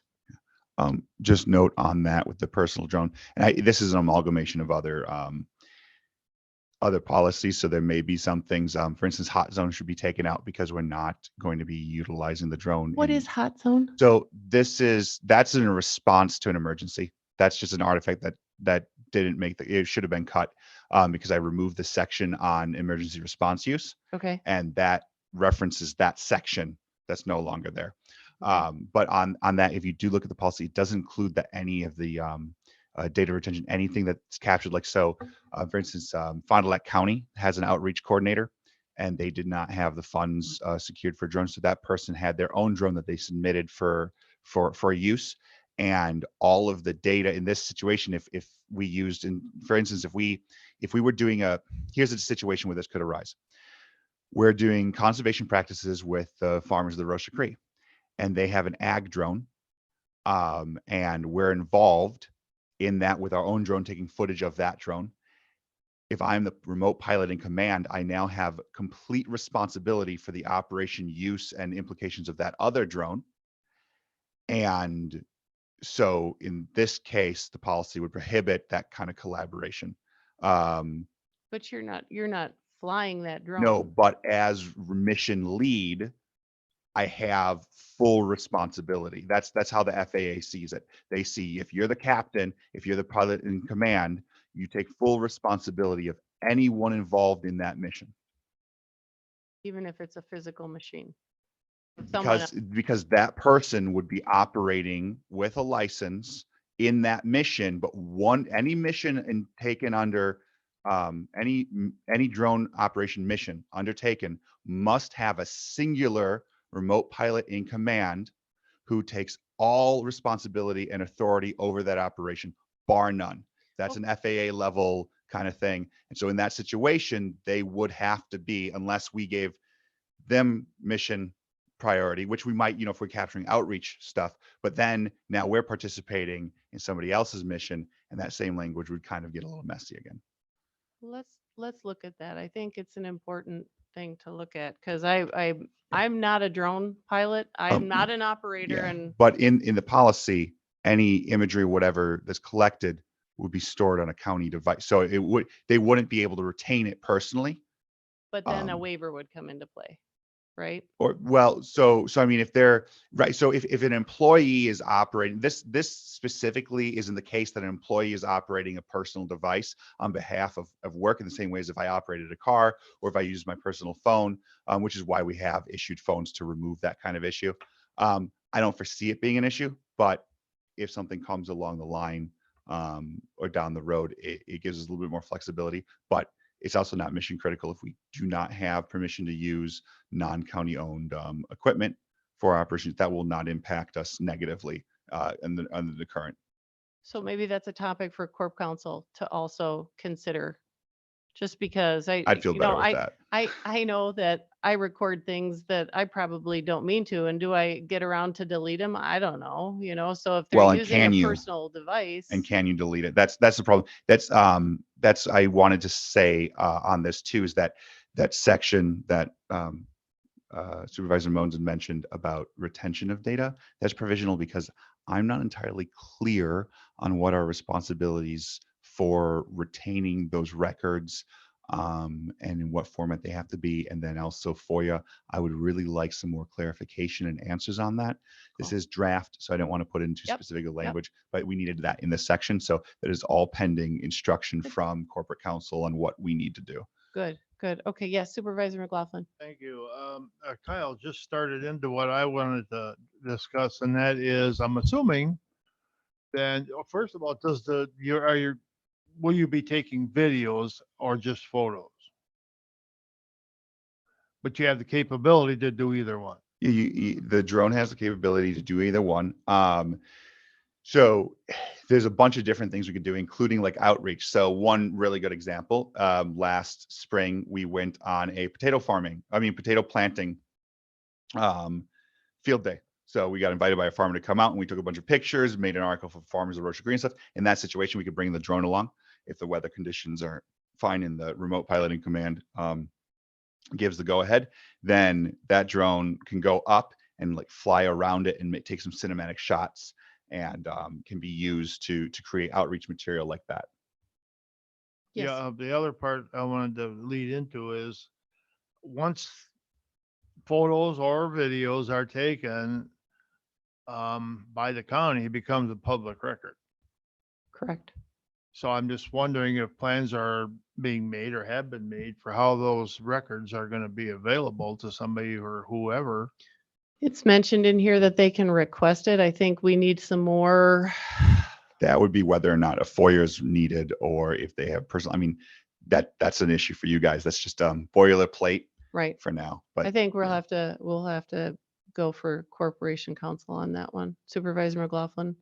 Because I did ask him for some of his input too, and I think he's working on that. So, okay. Before each flight, it's on the second page. I'm just wanting maybe some in a pre-flight log should be created. And then after each mission, document in a flight log to include and maybe go into what that log might include, just for everyone to even look at it and say, oh, okay. You know Okay, what? I like this information. Now I know exactly what I need to ask for. okay. I think making those procedures, now this would be, so my understanding of the structure, correct me if I'm wrong, when I'm, putting content in this for the policy, is we have a general policy that guides things. And then under that is specific procedures that are developed in-house, which you guys have access to and can, comment on and everything else. But So we're gonna leave it generic, say flight log, and then if because, we're interested, yeah, because it's gonna get long otherwise. and if we need not only that, but let's cumbersome. say we go out there and we're operating the drone and we're like, you know what, this would be easier if we changed A to B and B to C and just swap those around. Then we had to come back and redo all of this for a small procedural change. Oh, see, I wouldn't even do that. I would just put it in your log. Sorry, that's just Right, but right. if it's dictated, if it's specified Right. here and we drop something or add something, Yep. now we have to come back to here. Whereas if it's in a procedure and the procedure's linked, Right. as a live link that can change, or on the website when we have drone information about it, we have the policy and then in the individual procedures under that. That I gives like us that. more adaptability, and it also means that we don't have to come back to this every single time we fix a typo. Right. Okay, no, that sounds good. Record retention policy, that was covered. Mission logs being made public. Prohibited use. I think one of the biggest gotchas is planning and zoning. It just is what it is, right? So on that last bullet point on the top, I would stop it at division, get rid of all the other language. Megan, can you zoom in? I wrote a lot in there. So I'm trying to- So instead I would just get rid of for the purpose of inspections or enforcement. I would just say planning and zoning is not going to get a hold of the drone, period. And that'll just clear all mystery up. So on the last bullet point under prohibited use, the UAS shall not be used for or by the Adams County Planning and Zoning Division, period. Get rid of the rest of the sentence. Yes. So well, that got loud. So my only thought with this was that oftentimes what counties will do is they will create a position that is both planning and zoning and land and water where they're structured like we are structured currently. They'll create a part-time position that does those sorts of things. So like they might be a technician who helps with shoreline practices and helps with X, Y, and Z. And then other times they go help, process septic information or help, log things at the site visit. In that case, you technically have a planning and zoning division employee operating the drone or being involved. So that's just that's a future proofing against if we wanted to do that. Yeah, but part of that position would be a land and water staff position. So right. So they do both. I know they do both, but the drone is only used for land and water, even though the person might be a shared position. I think we need to establish it's only land and water. Yes, Supervisor Wimmer. Yes, it was my understanding that this drone was only going to be used for land and water, and that other committees or other departments would not have access to the drone. I thought was the agreement that we had verbally talked about when we approved this, in that you could not lease out the drone. So I think it's more of a You're use. opening up a can of worms when you allow more departments to use it. Right. Yeah, this would just be in the case in which if there was a staff member split between the two, but that was just that again, boilerplate that I'd rather have more that we trim down Yeah. than not. And So the we can, Second part to my question is, does planning and zoning or any other departments other than the sheriff's department have a drone? just I as don't- far I as don't I think so. know, As far as I know, the sheriff's department's the only other. Yeah. and this that- policy at the beginning explicitly says for the purpose of land and water. Yep. Yeah, I just think it muddies the water. Let's just say planning and zoning division. they thing. shouldn't be involved in it. Yep. And then my third question is, seeing the drone, can you tell me the dimensions and the weight? I He- have it He here. brought I it. did bring it So for you. can you bring it up and show Kyle? Yeah. Can you fly it around the room? I'm just kidding. Yeah, I cannot fly it. I'm just kidding. So And for anybody who didn't, just kind of go along with what you're doing now. If you didn't get the email, Thursday is the test flight. Tentatively, weather dependent. Yep. 10 to, I think we set it up for 10 to 12. Is that right? Yeah, 10 to 12 weather permitting, you might have to scoot it around a little bit. We got a lot of things in the afternoon and things to pick up, so. It's got a little camera on there. If it's powered, it'll keep it geocentric, but.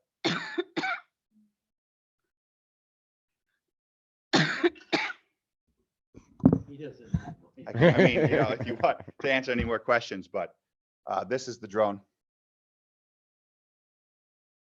So how many batteries do we have? 4. And batteries for that guy and that guy? Yeah, we have batteries, 4 batteries. This control unit can operate between like 2 and 4, maybe 6 hours. It really depends on what we're doing with it and how we figure the brightness and settings. But it can also be plugged in. So if you've got a battery pack, or a battery pack, or you've got a vehicle nearby, you can plug it in and charge it. Whereas it's a little hard to have a power cord on a drone. So and there's no swappable batteries for the controller. It's all integrated like a cell phone, but you can just plug it in to one of those little handheld packs or otherwise. But also, once this thing is dead, you're probably exhausted from flying anyway. And it was recommended from another department to get a tripod to put it on, because it just like this, and you're doing this for a couple of hours, and it gets pretty taxing. So overall, you have 4 to 6 hour duration of stream bank analysis? or more, yeah, Okay. or more. The batteries, if we got an inverter on one of the trucks, the batteries could charge in under 2 hours, and we have 4 of them, so we could have continuous operation. However, there are limits to how long you want to operate the drone without a break, and how long you want to have an operator go without a break. So, but yeah, you could get a significant amount of area covered surveying, particularly useful for crop surveys and stuff like that as a service. That's something we can do. For instance, mapping in Cranberry Marsh for the owners as a service is in part of their nutrient management plan writing. They have to have a map. So, we could do that and do multiple in a day, that sort of thing. Thank you, Kyle. Any questions for him on the drone? On the little controller unit? so some of the things that we talked about, especially changing the division for the purpose of inspection after the planning and zoning, that will get changed and then it goes to corp. Is that what? No, I think you're gonna change it. Yeah, this Maybe- is just a discussion. No voting or resolutions or anything is expected today. This is just hey, we have it for open discussion, so everybody's on the same page. That way, when we bring it forward in the finalized version or near finalizing, then you guys will all be able to say, oh, I remember this. This was done. You'll have an advanced copy. Comments can be made. We can take less time and then yes or no it. Okay. And it will go to corp council before it comes back to us, correct? I would hope Yes, so. yes, I would hope so too. Yeah. Go ahead, I don't want to Supervisor. Mo- operate it without. No. I'm sorry then, Well, we're gonna operate it on Thursday though with Yeah, no yeah, problem. yeah. I mean, Because we're yes, going yes. over, yeah, okay. Go ahead, Supervisor Mons.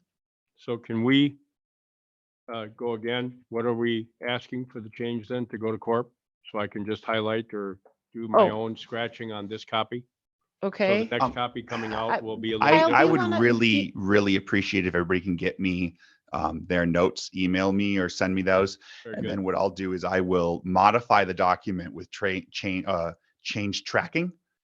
And I will highlight new text as red, proposed text as blue. And then send it back out for comment, because otherwise it's just, that way- Awesome. Yeah. Does that work for everybody? Send me notes and I'll go at it again. Yes, Supervisor Dolzell. So I just have one thought on the purpose and scope. I don't know that it accurately depicts or tells the reader why we are creating this. So I'm thinking about some additional language in there, in that yes, we're defining the guidelines for the unmanned aircraft system, but how about something along the lines of, to gain the trust and understanding of the citizens of Adams County, we're developing these regulations around it. I don't know if it's worth the time to think about it, but just thought I'd throw it out there. We just do everything so Wonder- Right. black yeah, and white and cut and dry. We never explain why we're doing it. So Exactly. Not a bad idea. Not a bad idea. Well, and that can also be contained on the website and, Sure. or something like that. So that's Yeah, consideration too. Right. Mhm. It's nice, one-stop shop. You just go, you read it, and there you have it. So, okay. Any other things? Get them to Kyle. Kyle is the go-to on that for this draft. If we have any other things to consider. Dams report, or do you need to go? Okay.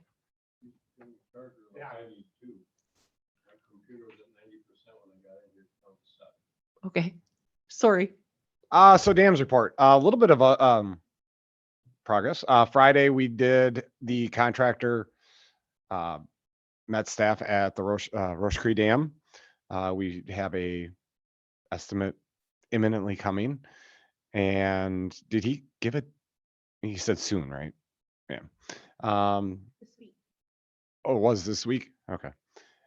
So once we get that, we are forwarding it on to the DNR as well to get their input. And then I can forward it out to the committee as well. So you have an idea what Excellent. ahead of time. We have started, Rich has started working on the water monitoring. We finally got all the parts in. He's done Peppermill and Easton so far. He's got the parts in. The lights are on. The company has to do some programming on their end, so we're not getting a reading yet. But he's working on it, and I expect it to be working soon. Okay. And everyone he does, he keeps getting more efficient at it. And you did ask previously, Fawn Lake is the one that does not have one currently. Okay. At some point, we will look at doing that. That's about the extent of my That's dance it for report. dance report. Any questions for Dustin? Nope. Okay, moving on, county forest report. All right, so we were approved for the DNR project loan. And we did finally get the estimate or the appraisal back. It was supposed to take 45 days and they actually did it really quick. So we do have a number on that. And now we're working with the DNR we're putting together all the information we need for the Knowles Nelson Stewardship Fund or grant. And we are going to attempt to put together a number, and Supervisor Wimmer had mentioned this before, what the offer would be. I've been contemplating how to do that, and I think we're going to come up with a number, and then I'm picturing a closed session. Is that something we can do I on think so. Sure.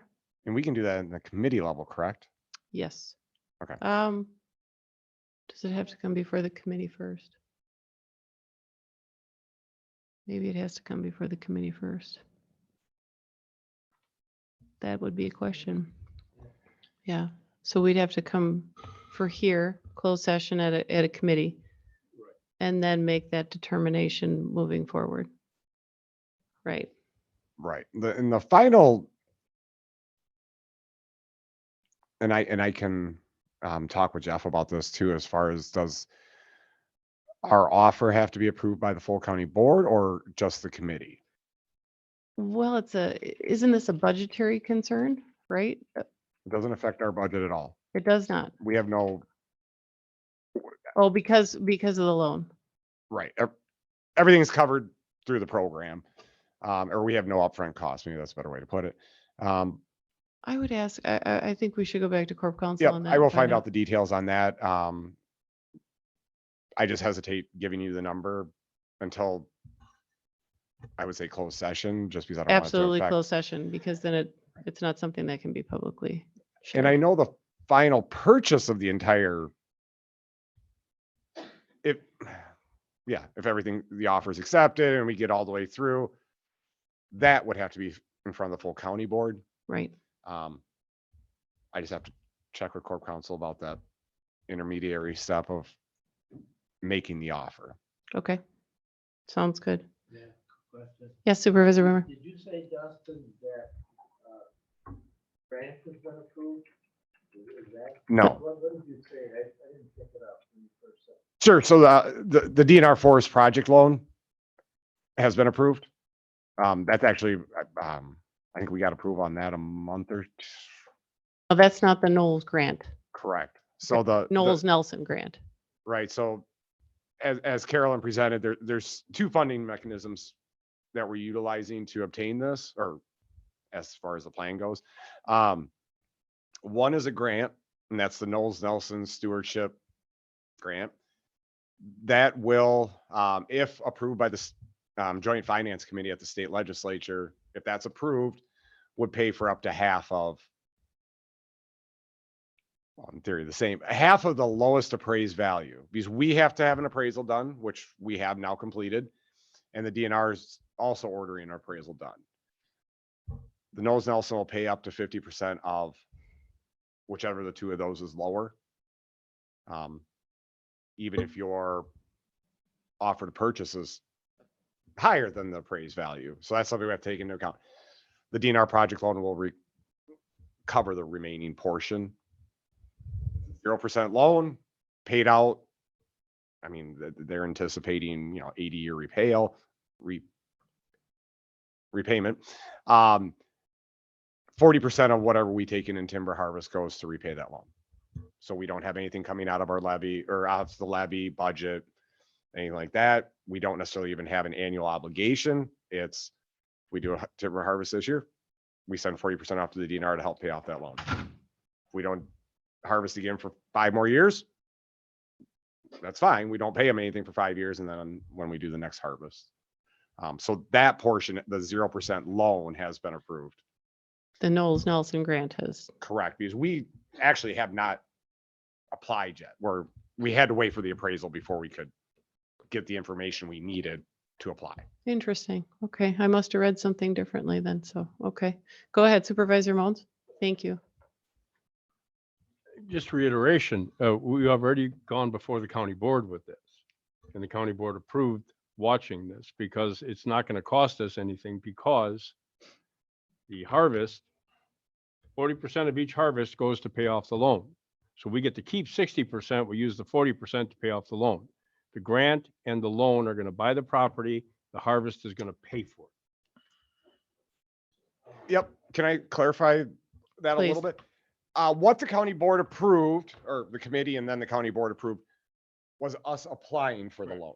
Not, Right. it has not been approved to purchase the property or what we're proposing to pay for it. Just to actually apply for the loan. Right. Supervisor McLaughlin. Thank you. I would just ask Dusty for everybody who maybe doesn't recall how that money gets split up. The town that the woodland is located in also gets money out of the deal too. Right. Yep, they would get, so that's where diverges a little bit.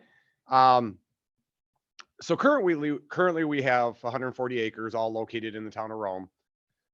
When we do a harvest there, and this has nothing to do with us being part of this loan or grant program or anything like that. When we do a harvest there, the town of Rome will get 10% of whatever the stumpage value is. So 10% of our revenue goes to them in the town, whenever it's harvested in that town. Where it diverges a little bit is that under the DNR project fund, they look at it as our county forest totally. So even if we use these funds to purchase this 598 acres, if we do a harvest over on our existing, we're still shipping off 40% to pay for that loan. So it's an aggregate. Right. And we still do give the 10 or submit the 10% to Whatever municipality. right. And in the case of what we're looking at here is it's not half and half, but one portion in Big Flats and one portion in Rome. Okay. Supervisor Josel. So two things, a couple of concerns, and I apologize for being Mr. Negativity here, but the remaining 30% can't be given to the county for general purpose funds. It stays in the forestry program to repurchase additional land. Everyone's speaking as if this is a done deal and approved program. And I know, Dustin, you just clarified that it isn't. But I really want to caution folks on government buying land that will not be back in circulation at prices that the average consumer cannot, with financing and deals that the average consumer cannot. So it's very scary to me that with the amount of land that's being purchased by government entities and its removal from the market, as far as what that means for the average consumer in the future. So would just like you guys to consider that as you continue down this path and continue to have discussions. Thank you, Supervisor Dozell.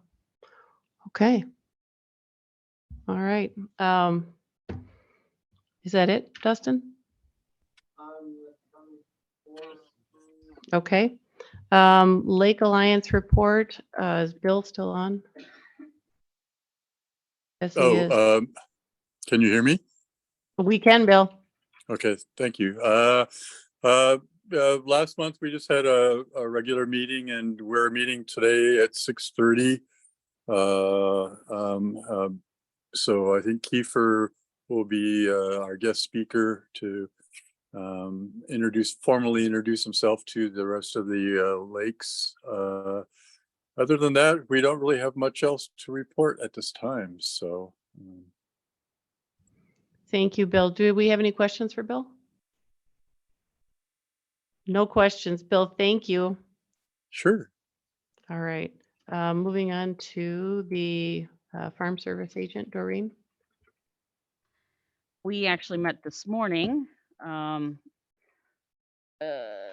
lot of procedural, kind of going over a few new programs and such. Probably the only thing that I would say relevant here is that there is discussion of my position on this committee is going to be brought forth to the legislature. Right now, it is stated that an FSA member must be on this committee, even though we don't represent FSA. And they're talking of changing that wording that a person from agriculture should be on this committee, and not necessarily from FSA. Doreen, is that the land and water bylaws, or are we getting into a state statute? It is a state statute, Okay. I believe. Is it 92 or? Because and they actually said that the person bringing forth this is Joan Baldwig, so I Sure. would imagine that. Sure. I requested a chapter 92 and ATCP 50 So I'll look further into that too, because I know I read it, but I thought I read it at the annual Land and Water Conference. And I thought it was in the bylaws, but you're probably right. It's in the state statute. So thank you. I'm sorry. Go ahead. I didn't mean to interrupt. Yeah. I was just wondering, what is the issue? They want the option of having somebody that may not be from FSA, but might represent agriculture to be Well, eligible? so there's a couple things there is because even though FSA is required to put forth someone to be on this committee,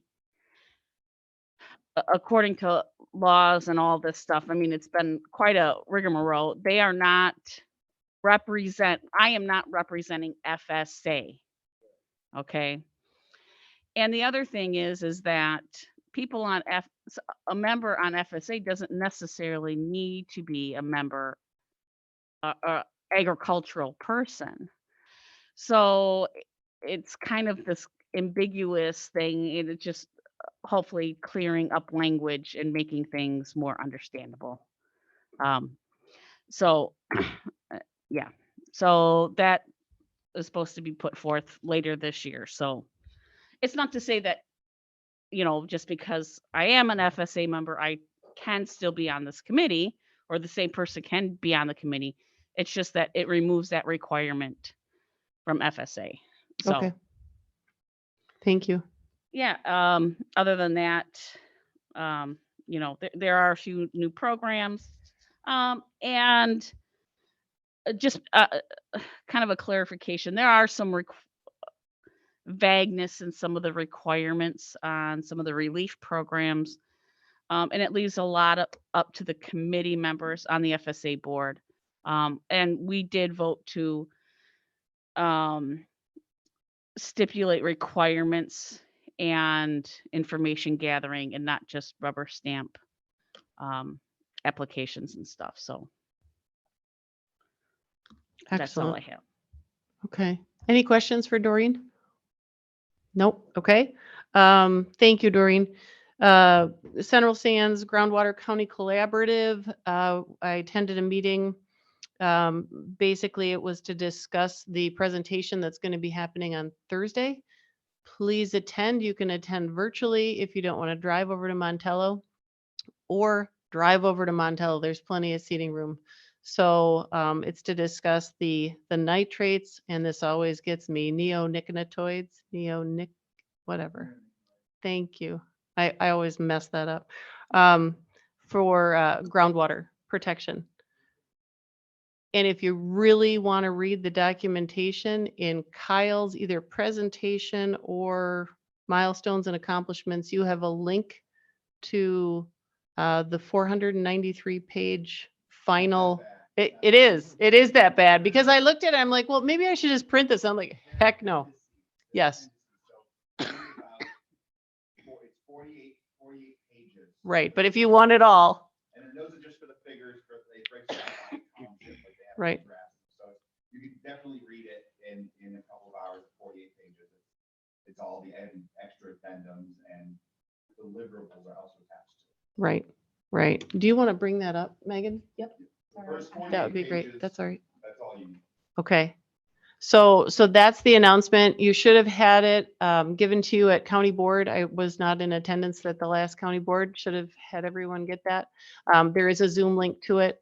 I think it's well worth attending. So This was also brought up at our FSA meeting today, and good. highly recommended that farmers attend. Awesome. DATCAP.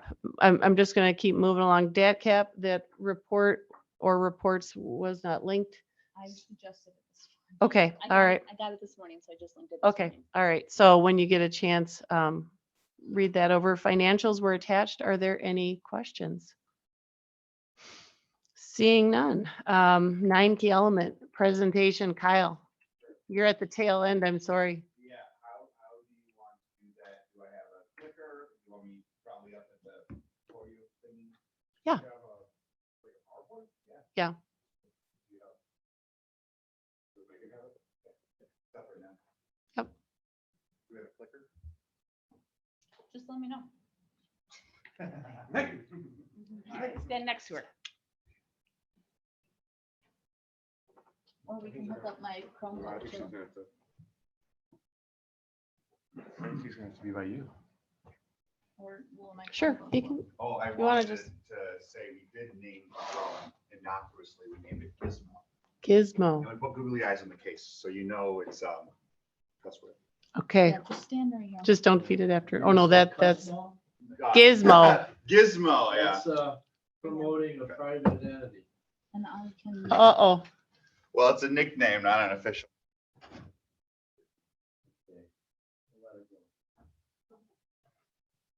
Right here, where, oh, do I need to use the microphone? Is that the problem? I think your voice is loud enough though. Okay. I also just kind of wanted to touch the single text stuff. There. All right, we're gonna get some kind of weird feedback. All right, well, I suppose I can reach anyway. All right, so, hey, that's not the first slide. All right, so now that you're all asleep, I wanted to kind of go over this absolutely thrilling material. I will try to go through it as fast as I can, but this does represent the first time it's being presented to the committee. It is a multi-years long endeavor that got us to having the plan. It is a 10-year plan, comprehensive management plan, and this represents a small glimpse into a year and a half of work. So do please have patience as I give this what I think is a due diligence. So here is just a brief breakdown of our current staffing, especially since we have had some turnover since the project started.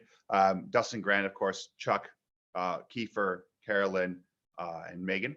These are all kind of, and everybody here is involved on the 9 key element plan in one way or another. I'm lead coordinator on it, but everybody in the office pitches in to help, since this is a very large project, and I pitch in where I can, although my particular position is currently restricted to working on implementing this plan. So that's kind of the scope of my work.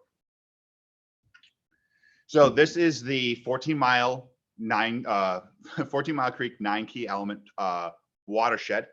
So this watershed, everything in the white lines is the watershed, and the watershed is defined as an area where if it were to rain, the water would, if it fell within that area, drain to a common point.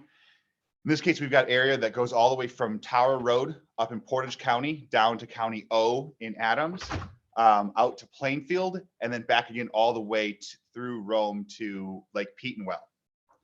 And a high-res version of this map is available. There's also a story map, an interactive map on our webpage that allows you to zoom in all the way to street level, and it'll have labels and everything like Google Maps. I made it from scratch. It's broken right now, but I will have it fixed later this week. So this is just the general area we're speaking of. And it is in multiple counties. So the orange lines here, those are the counties. We have Adams, Waushara, Portage, and Wood County. Wood County gets an honorable mention with a bunch of FML forest plots, but they don't have any other land use in the watershed. So mostly it's Portage County and Waushara County that I'm working with. So what is an watershed? I covered this a little bit already. The watershed is an area of land that drains right to Lake Petenwell in this case. Really important, particularly for this 9 key element plan, is that a watershed includes all the surface and the groundwater. So everything would drain ultimately to Lake Petenwell from this land, including groundwater, right? Everything on the surface and under the ground. So in particular with the 14 Mile Creek watershed, some of the issues that they face is that the dams are new. 1960s, wasn't that long ago when you're talking about lakes. And if we built an analogy here and we said that these lakes, they impounded a drainage ditch essentially. And we're now into, say, mid-June after filling up our swimming pool in April. And it's not, it hasn't been cleaned. There's no mechanism to clean it. And there's a constant loading of more detritus and contaminants and nutrients as time goes by that's exceeding how much is going out of it. So what we have is very young lakes, but very rapidly being degraded. And they're dams on a drainage ditch. So it makes it very difficult. They're very susceptible because they're artificial. just like a swimming pool in your backyard. It doesn't have all those natural systems unless you add a filter and add everything else. You throw some goldfish in a pool in your backyard and you don't put some chlorine in it, it will look like Lake Petenwell by mid-July. So the other problem we have is groundwater. We have very shallow, unconsolidated, unconfined aquifers. That means you can just go straight down with a sand point right into that aquifer. And it's this vast pool in the soil. And so it can very easily be contaminated. And it's a catch-all, just like the dams catch everything that's in the water, like the bottom drain on a kitchen sink. So does the groundwater, because it is so shallow and it's very vulnerable with sandy soils. So something to consider then is that all land use impacts the water. And since groundwater is also very tightly linked here to surface water, any land use anywhere all in the watershed can have a direct impact on water quality. Whether or not there's a stream nearby, whether or not you've got a pond, whether or not you can see water, or even have a well, all right? And that makes groundwater is a little tricky like that. So a little breakdown on the watershed science behind this, just to bring everybody up to speed. Water quality issues that we see, particularly in this watershed, are elevated levels of nitrogen. We do have some issues with phosphorus periodically throughout a season, but overall, the biggest issue is poor water quality for consumption use, with nitrogen, and then algal blooms are our big issue. So we have poor water quality impacting drinking water, recreation, and lake health. The causes therein are predominantly nitrogen and also phosphorus, and it's both things that are added into the system currently and from decades of past contamination. Again, the lakes are new, they've been filling up over time, and that level of nitrogen and phosphorus has been building up, as well as new inputs constantly entering the system. All right. So I will have just another slide with, oopsie, did I lose it? No, the circle. Oh, That's fine. no. Wait, I don't want to hit back. I'll let you fix it. Right. Yep, perfect. Oh, yes. Okay, so then the next point is, so here on this diagram, if we want to take a little bit of time to look at this, what you have is an algal bloom in the middle. You have runoff entering the water directly from the surface, and runoff is any kind of water that falls, that moves across the land from rain or otherwise. And then groundwater is what moves to the ground. And we see here that in our system, the groundwater can be 87% of the surface water. So 80% or 80+% of the water that's in a stream may have come from the groundwater reservoir instead of from rainwater at some point, directly through runoff. Okay, so we have a really big component, and groundwater is the major source of the nitrogen, whereas phosphorus is the surface water is the major issue for phosphorus. And so we have a system here where the lake internally contains the pollutants, and they build up over time if you don't balance what comes in with what leaves.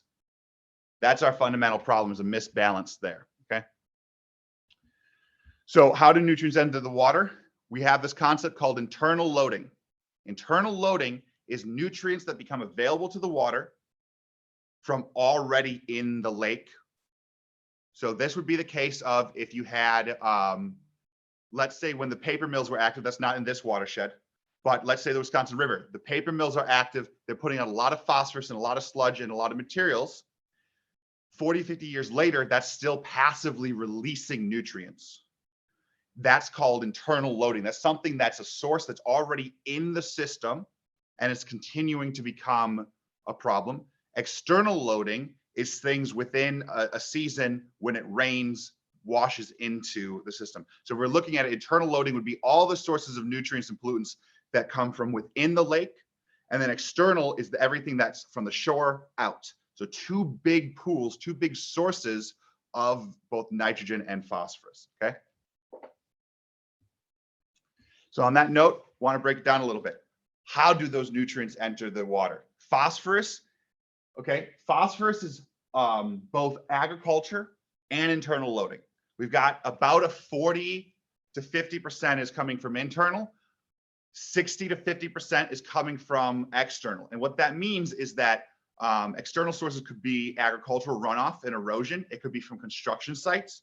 It could be from asphalt tiles, shingles that you have on your house, and rainwater. Rainwater itself contains a little bit.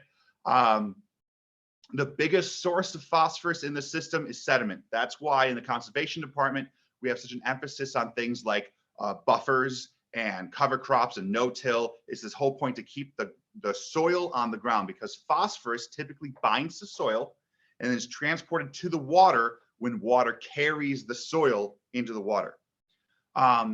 That's a very different story than nitrogen. Nitrogen leaches out, it dissolves into the water, and so it enters, it can enter from pretty much anywhere water is. When water comes into contact with nitrogen, it can take it and carry it wherever else that water will go. So what we see is that there's only about 6,000 pounds of phosphorus entering the lakes from all of the land upstream of the lakes. 27,000 acres of ag land, plus all of the wetlands and forest lands. That's not much at all. When you consider that Mill Creek, which is another watershed in the area, is looking at reducing in 10 years, 10,000 pounds of phosphorus a year from their entire watershed. So, I mean, our input is their aspirational goal. They've got tens of thousands of pounds entering the system. Phosphorus is a very minor player here. But nitrogen, we have over 400,000 pounds entering the system from outside the lakes. Now, the question though, with this, is that a lot? What's the base level nitrogen? There's no standard, and we don't know, and we know we have an estimate of how much nitrogen is entering the system from upstream, but we have no data on how much nitrogen is entering from internal loading. And we know there's sources internally in the lake that could be, we simply don't have enough information. We can't make good decisions on nitrogen, our main issue, because we don't have enough information on it to be able to say X amounts coming from one source, Y amounts coming from another. We can say that with some confidence with phosphorus, that it's both agricultural land in the broader farmland and upstream system, and in almost equal parts, the lakes themselves and the management around and on the lakes. And that's important because when we look at solutions and prioritizing the solutions, we have to recognize that it's not just asking farmers to change practices, but also to ask people on the lakes themselves to change practices, and that we will not see results until both parties are engaged. One big issue in implementing this plan is there's a lot of finger pointing. There's a lot of people who come up and they presume to know a lot, either about what it's like to own a house on the lake or to know what it's like farming. And a lot of assumptions being made and very little actual action taken by these parties because there's too much time spent blaming. And that's a very typical process when it comes to these sorts of issues. Right. Just wanted to pause here. Does anybody have questions about the sources of nutrients, the types, this content? A couple of years ago, there was a person actually on Roche Cree that had done some studies, and they said that the oak leaves are heavy in phosphorus. Mm-hmm. So we have, I live on Roche Cree, and I'm telling you that the oak leaves that get into that lake on an annual basis by shed is, so how do they gauge that? How do they, is that part of the sediment? Is that part so that's part of that. So when we say, like, for instance, for phosphorus, and it says external loading, and it says agriculture runoff and erosion, 6,000 pounds from wetlands, forest, and ag, all that's included. So what they do is, instead of trying to track down, for instance, it's like, you know, if you had, let's say, instead of having somebody go out and collect all the leaves and see how much is there, what they do is they, at the outlet, at the lake where it enters, they measure how much phosphorus comes in. And they say, from this point and up, all has to come from there. From this point and there, all has to come from there. So they can measure that. And what they've measured is that the amount of phosphorus entering the lakes from all possible sources, farmhouses, septic systems, shingles, asphalt, roads, the town of Plainfield, the airplane bases there, the airports, the farmland, the forest, the wetlands, all of that instead of measuring all those individually, they can just say that is all land use that's there, and that's all contributing to this number we see here. And then what they also see is that that number that they see entering the watershed at the point where it enters the lakes, because it all comes down to 2 points, so they can measure both of those, isn't enough to explain how much phosphorus we detect through measurements in the lake. So we know some of it's got to come from this, some of it's got to come from that. And then from there, the real challenge is saying, okay, so of the 50 to 60% that's coming from up watershed, how much of it's from wetlands? How much of it is from forest? And within the forest, how much of it's from that? And from what sources? And, you know, you can keep going down that route. And that's why we have so many people doing so much research, because, you know, if there's certain practices you can do to prevent those, then we're game for it. But what we really want to know here in this situation is, what's the big picture? Overall, when we're looking at places on the landscape, and then we look at what's happening on those landscapes. So good forest management is an example. Good management of grazing land and septic systems is an example. Good management of farmlands is an example. Maintaining wetlands, so that way there's not big die-offs and releases of phosphorus. Those are all also parts of it.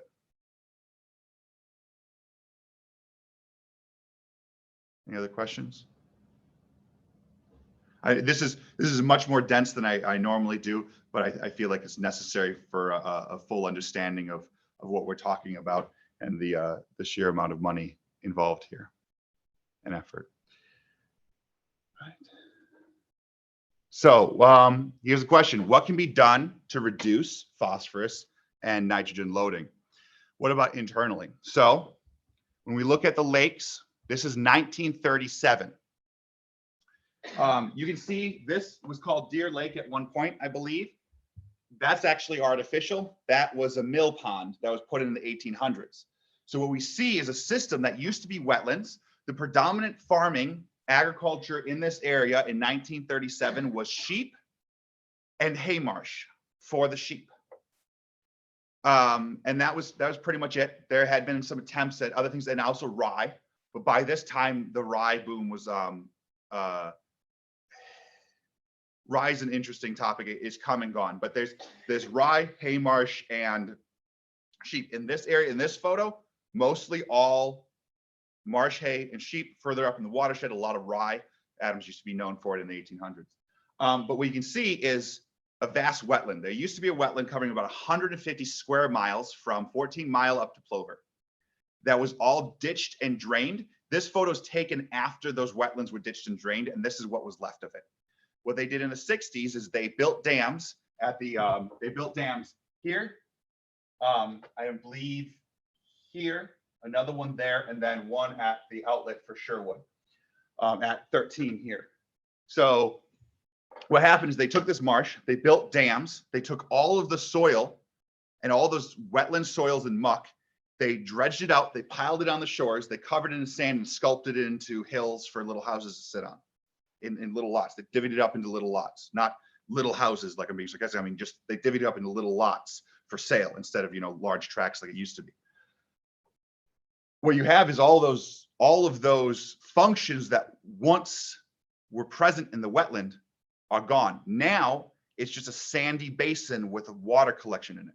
The ecosystem services are gone. The systems that normally take up those things. So for instance, with trees and their wilting leaves, normally there's an entire ecosystem that eats those up and processes them and puts those nutrients back into the cycle. So there's not a lot of going in so much as being recycled.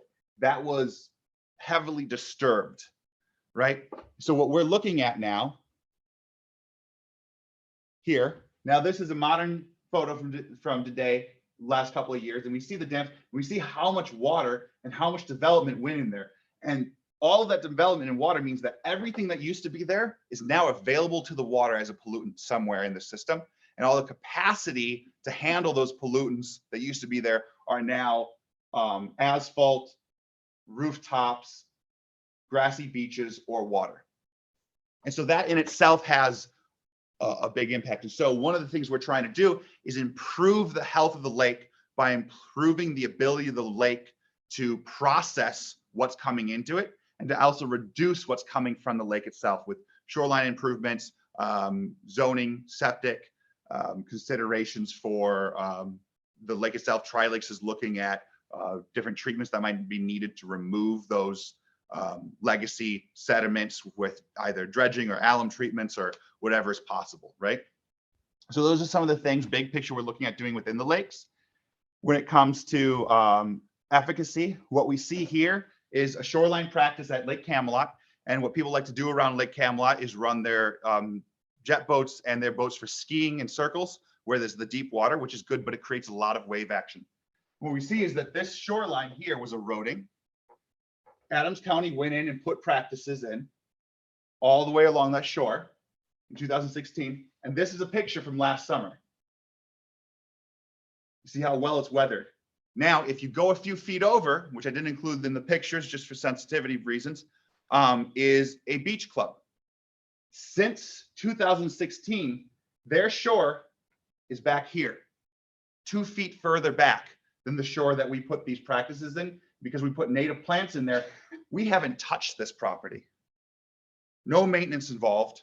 It's just gone. And there's a trail that goes along there. There's a lot of traffic, and it's still held, while the shoreline just upstream of it, that's identical to here, has had no practice on, and they've lost 2 foot along, 2 by 100 feet long, I think it is, 2 feet deep of soil. That's 2 feet. I mean, think about how many yards of soil that is that now just got dumped into the lake. And think about how much property value when their lot just went down by 200 square feet. That's a big deal. And so that's why these practices are so important. Now, what about this is all what the plan's focusing on, right? So what about phosphorus and nitrogen external loading in the larger watershed? Hopefully you can see it all right here on this map, but what we have is the upper watershed, aside from wetlands and forests, there is a wetlands forest. There's also a large amount of grazing and prairie chicken land. That's going to be showing up in red. Then in the yellowish green. The cranberry operations are also up there. They're in red, and the green is all farmland. And then whatever isn't farmland, cranberries, or yellow is recreational land, forest land, or what used to be categorized as wasteland. A few houses out there as well. All right. So that's just a kind of a breakdown of what we're looking at in the watershed. Now, what we see from the challenge of actually addressing the phosphorus and the nitrogen and the sources we have that are going into the lakes and going into the groundwater, what we see is that we have extremes of soil. We have both very, very sandy soil and very, very wet hydric soils, both of which are at extremes that require different than normal approaches. They require very specialized agriculture, and the way that the land is used and what we can and cannot do with it, both for controlling phosphorus and nitrogen and for farming and development, is determined by the types of soil, by how dry it is and sandy it is, or by how wet it is. So when you take this together, that you have extremely specialized cropping, you have extreme soils on one end or the other of the spectrum. Most times recommendations, for instance, say under most conditions, do this. If it's sandy or hydric soil, see this other guidance. And that guidance is, 20 pages long of, we're not really sure. All right. So we're working on the very edges of what we have a toolkit for. And so that requires a lot of new approaches. It requires throwing out the assumptions that we actually know what should be done and what can be done, because frankly, we don't. As a department, who are we to go up to these multi-million-dollar companies that have been running this for decades this way, profitably and very, very tightly in recent years, and say to them, hey, you have to change your farming to do this? For them, I mean, why should they listen to some kid right out of college, right? I don't have that credibility. And so a very important part of this is to go to them and say, and we don't know what these operations look like. We just don't know. DATCP doesn't know, DNR doesn't know, county doesn't know. The only people who know are the farmers and the agronomists. And that's kind of the way it's been and the way everyone's kind of wanted it to be. But it makes it very difficult when all of the programming in the state, from the very top to the bottom, from national levels down to the local FSA, is designed for dairy rotation. It is designed for corn and soybean. All of our toolkits, all of our cost share, all of our regulations, all of our standards are designed for dairyland operations on loamy or clay soils. That's what we have. And so we really have to go back and throw out assumptions and say, okay, so what could we do that's new, that's creative, that's innovative, that meets the needs of both the producers to get buy-in, because we can't strong arm this. They've already tried from the top down to get voluntary engagement and interest in participating, right? And that question comes down to not why don't they just, and it becomes, well, why should they? If we can answer why they should, then we can provide them something that actually means something, that will actually gain buy-in and actually make a difference. But we've had many attempts, including, you know, an attempt where some funds were spent on a consultant who went out there and told them, you know, that they should start a producer-led group, and they went out there to try to help create that group. And I'm still putting out those fires because they're like, yeah, we had some schmuck come up and tell us how we have to do our business, and we told them to hit the road. They still ask me, hey, are you that guy who? And I'm like, no, no, no. And they put the shotguns away. All right. Did you have a comment? What are the, I can't read the. Oh, I'm sorry. The orange color-ish, that's wetlands. Green is our, is not hydric. So the orange is colored, those are hydric soils, wetland, what we call wetland soils. And the green ones are the ones that aren't. And if you put that over a soil map, those would show up as sand, mostly plain field sands, right? And purple is no classification. Those are actually reservoirs full of water, so not soil at all. Sorry. So what's on the wetlands? Predominantly grazing, a few cranberry operations, and some farming operations. So you can farm in muck soils and be quite profitable with specialty crops. Okay, so I can't imagine grazing. Sure. So a wetland isn't not always, right? Most wetlands aren't actually. And what dominates this is what's called sedge. And so because the soil is very, very wet, but you only get ponding at the surface when it rains and it doesn't have time to drain off, but it's like a sponge. So you're growing on top of a sponge. So it actually holds water, and it'll kill trees and it'll kill everything else because the water table is only a foot or two below where they're growing the crops. And in the summer it drops down lower, but then it comes up too high, so most trees die, and that's why it's a large wetland, and typically a prairie or a sedge meadow it's called. And so you can farm on those after spring and before fall rains. In this little narrow belt, they're also drained with tiles and ditched. Why are there so many restrictions on building in wetlands, but yet there doesn't appear to be any restrictions on these wetlands? There are, but the thing is that this was farmed. So in this case, you're not making a one-to-one comparison, because what you're talking about is building a new thing, whereas this farming was done since the late 1800s. So if you had a house out there from the 1800s, no one can say, oh, you can't have the house there anymore, let's bulldoze it. It's already there, it's grandfathered in. The same thing for this farming. This farming was here way before any of those rules were made. So they can keep doing what they were doing in the same way as you can keep a house there. But if you wanted to do a new farm field or do a new house, then you couldn't do either in most situations if it's still a wetland. But the thing we have to realize about these wetlands that are here, I'm showing you hydric soils, not wetlands, because in the late 1800s and early 1900s, they went out there, a bunch of Swedes and Norwegians with shovels and steam engines went in and completely drained all of these wetlands and put in ditches, such that now, in most cases, you wouldn't call them wetlands, because at the time in which all the laws that protect wetlands were put into place, these fields were covered in rye and potatoes and farm tillage, and the water was drained out of them. So they're known as prior converted fields, and they're no longer technically wetlands. If you stopped farming and walked away, they would go and plugged up the ditches, they would go right back to farmland with almost no effort. I mean, to wetland with almost no effort. But as long as you maintain the system, it stays farmland. That's why some folks plant just to keep it from reverting, because then there's all sorts of things. If a tree grows up and you break it down, then the FSA gets after you, but most of these people don't participate in FSA. So then it's just DNR regulations, and that gets really messy out of my purview. Are there other questions before we move on?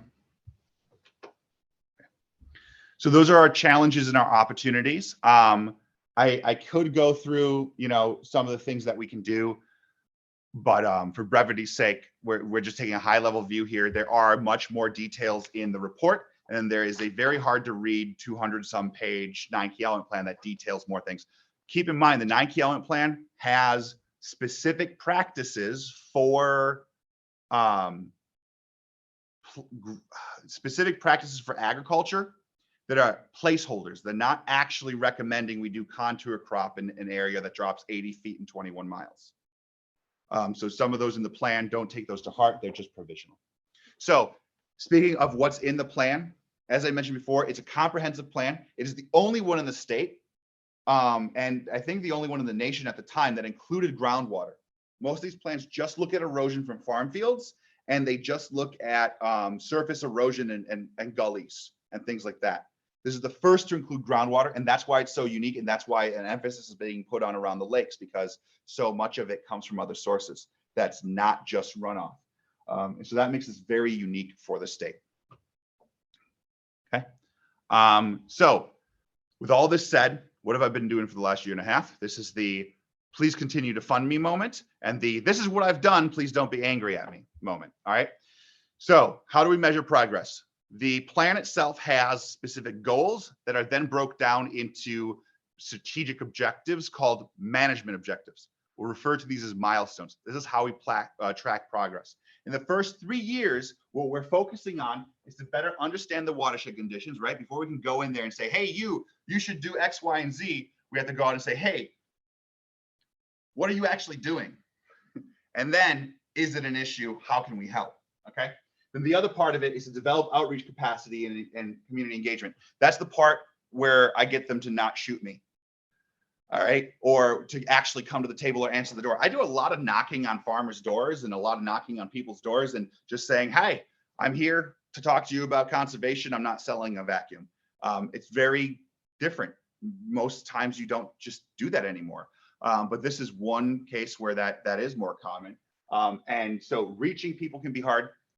We host events and we do many different things, but there's an entire strategy set here on how to try to get to more people and to inform them about the issues and to build interest so then they can come back and help us accomplish that first goal of understanding what's going on, right? We both need to know what's going on and communicate that to people to gain their trust, to gain buy-in, and to inform them so they can make their own decisions. So what this looks like, inventorying land use practices. That's my normal roadside survey. That's utilizing the drone to collect some more information more quickly. It includes monitoring of water resources. It includes going back into old plat maps and history and aerial photos and try to really understand what's the land use, how's it changed, where's it going? And that's kind of that better understand watershed conditions part. Outreach, again, that is to share the results of preliminary inventories, and then also develop stronger relationships with stakeholders. So that's an example of these are our goals, and here are our milestones, our management objectives to get there. So here's an example of the first one, to understand watershed conditions. These are all detailed in the report I have. These are just some highlights to orientate you guys. We have milestones such as 110 and 111, and that's update land use. Again, that's where we're using the drone. That's where we're using the surveys. This is where we're talking to farmers and saying, hey, would you mind sharing what you're doing? We also have building a database to store water quality, integrating groundwater data into nutrient management plans, stabilizing lakeshore banks. That is a lot, and it's not something that I can do alone. But what we have is I can do the work on the ground. I can do cropland cover crop surveys. I can help the rest of our department come together and do a well testing campaign. And I can bring together researchers and experts to help us understand the situation. But then we rely on other people, researchers and experts, such as the Groundwater County Collaborative, right? For that nitrogen study that feeds in, and I've asked them for the data for the 9 key element plan, and they were able to provide that. So we have partners also helping us fulfill these milestones. This isn't a county thing. The 9 key element plan isn't me. It's not the county. It's the entire. It's a prescribed water plan for the entire watershed, and it is up to the people in that watershed to make it happen. All right, so that's where we really build that collaboration, that outreach. Kevin Mazarik's been working on a nitrogen loss calculator. We've got Healthy Lakes projects with Tri-Lakes Management and a district and 14 Mile, a big team working on these sorts of things. And that's where I'm coordinating. The position used to be watershed agronomist, and it didn't make sense for what we were doing. I've renamed it watershed coordinator to reflect the actual work that needs to be done. It's not agronomy work, it's coordinating work, bringing all these interests together. Same deal here for developing outreach capacity. We have a bunch of milestones here, specific milestones. Here's examples of how they've been met. So one is to meet individually with ag producers. I met with 18 producers and held producer meetings. By the way, 18 producers includes cranberry and grazers, and that is almost everyone representing 27,000 acres. You grab 27,000 acres in around Jefferson or Iowa County or around Lake Winnebago, and you're going to have 300 to 400 farmers. We have 8 to 18. So that's another, that's the whole shebang.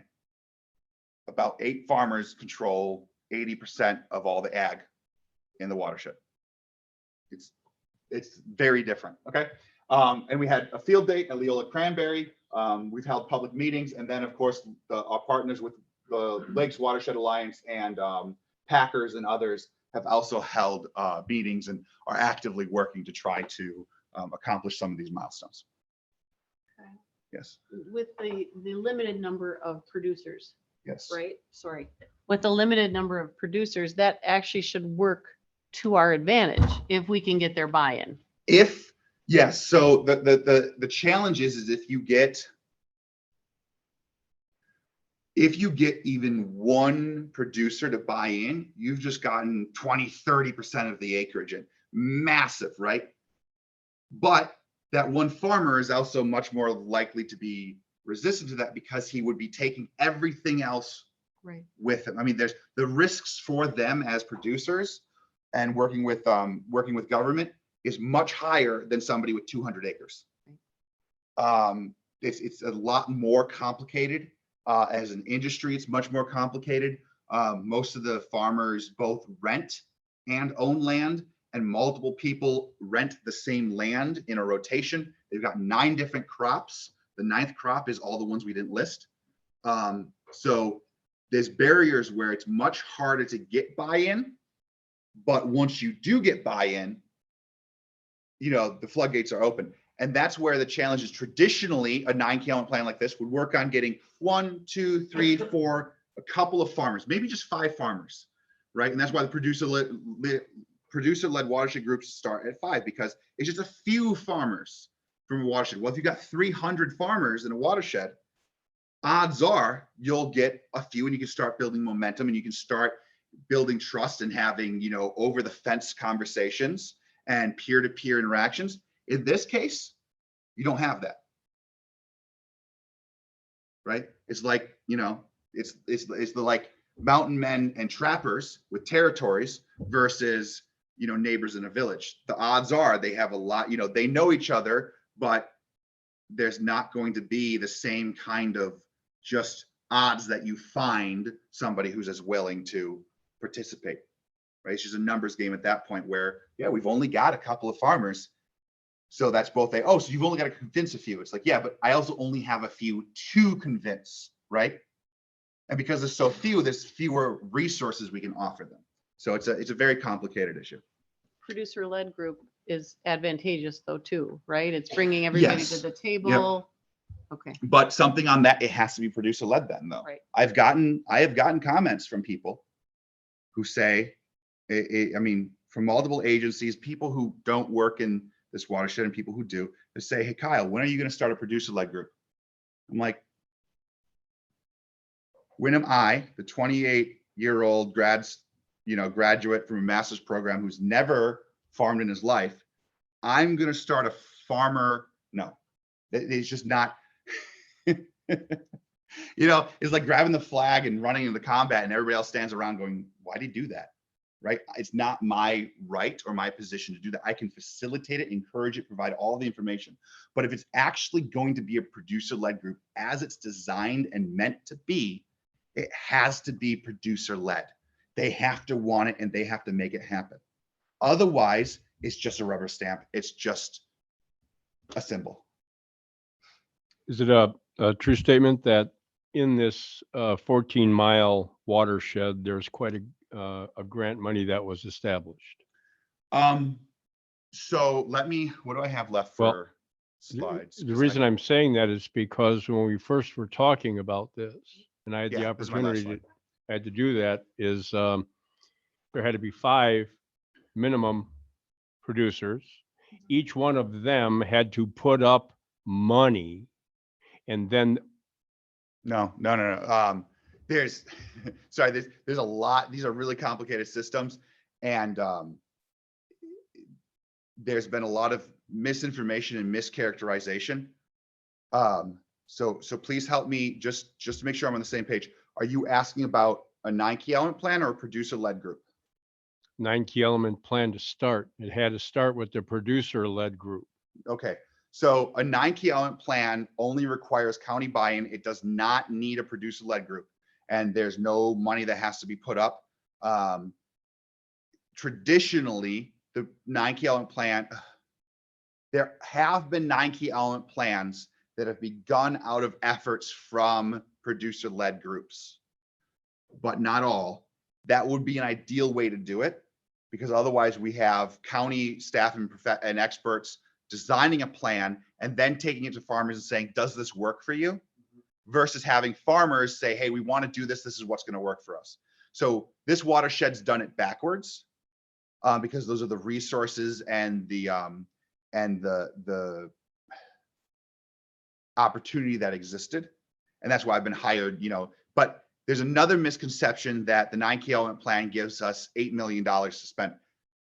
The dollar amounts when this was originally proposed of $8 million, that's going to be the cost of implementing this plan over 10 years.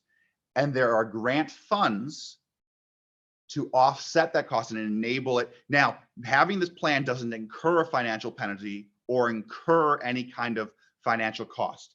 It's just that if you are going to achieve the milestones voluntarily and move through the process, it will take money to do so. And there are grant opportunities to facilitate that. Does that make sense? Okay. So I just want to make sure that I'm clear, because there's a lot of confusing things that I'm also getting messed up on in that regard. Any other questions? Yeah, I guess I have a question. So what's the buy-in?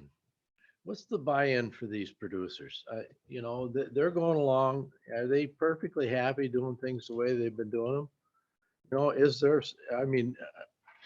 do they want to be responsible citizens, or do they just want to push you down the road and say, hey, this is working for me, why would I join your group? Well, I think that's a little bit of a loaded question, right? Because if you're saying, do they want to be responsible citizens, or do they want to push you down the road? Well, that assumes that they don't already think they're doing what they're supposed to.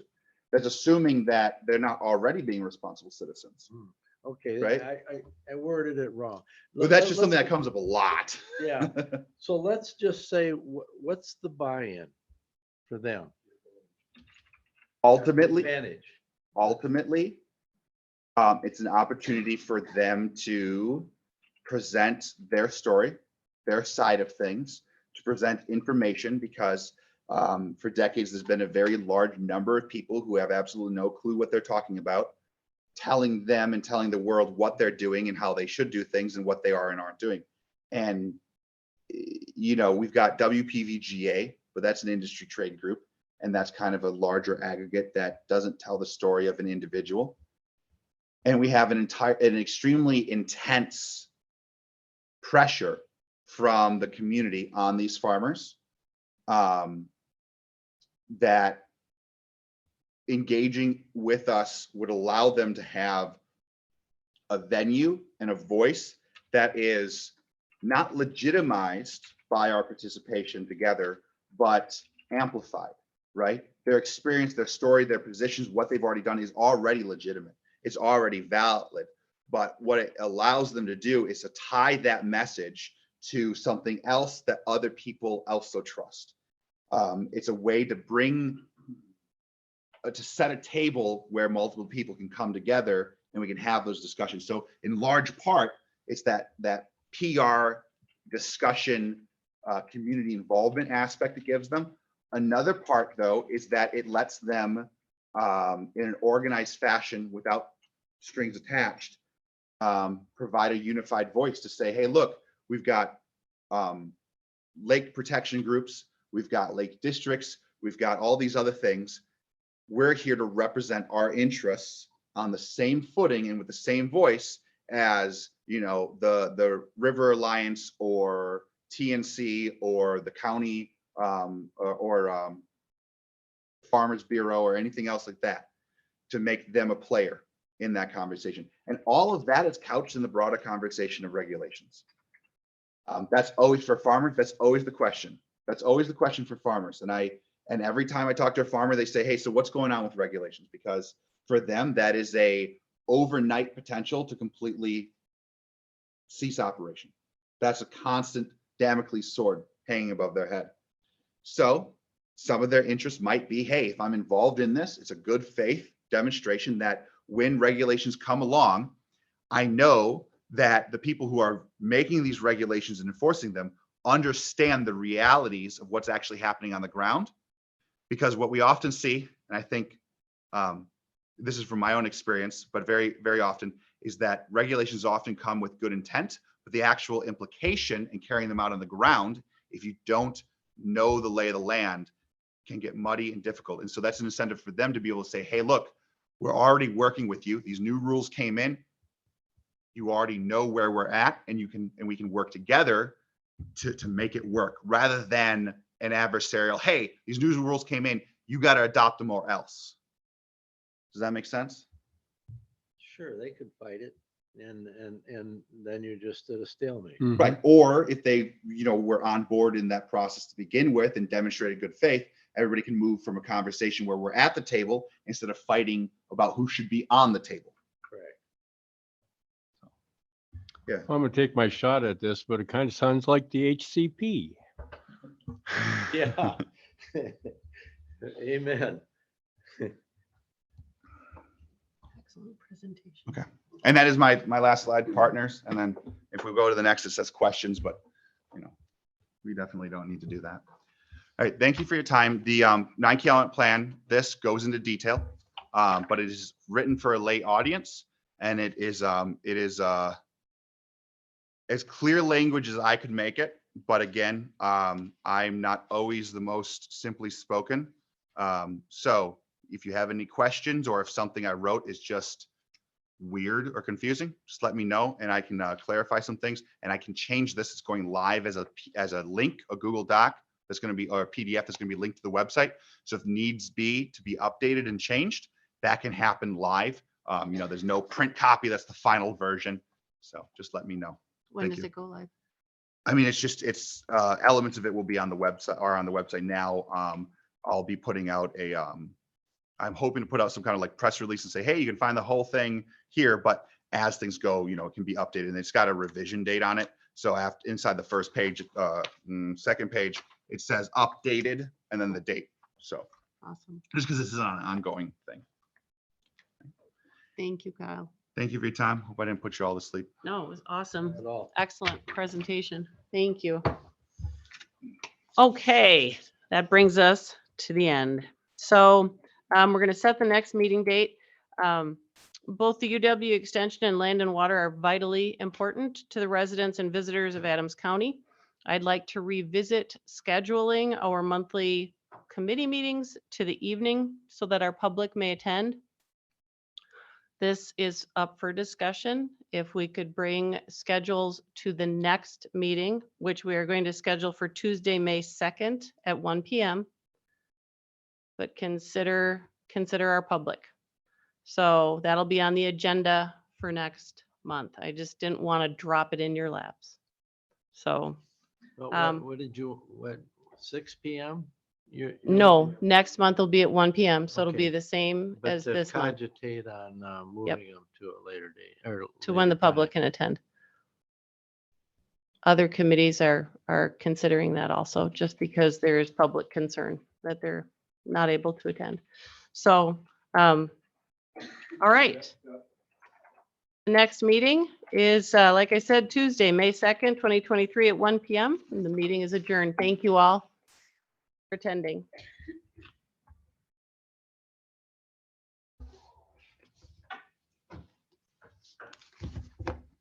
Remember, Thursday night, 6:30 Montello.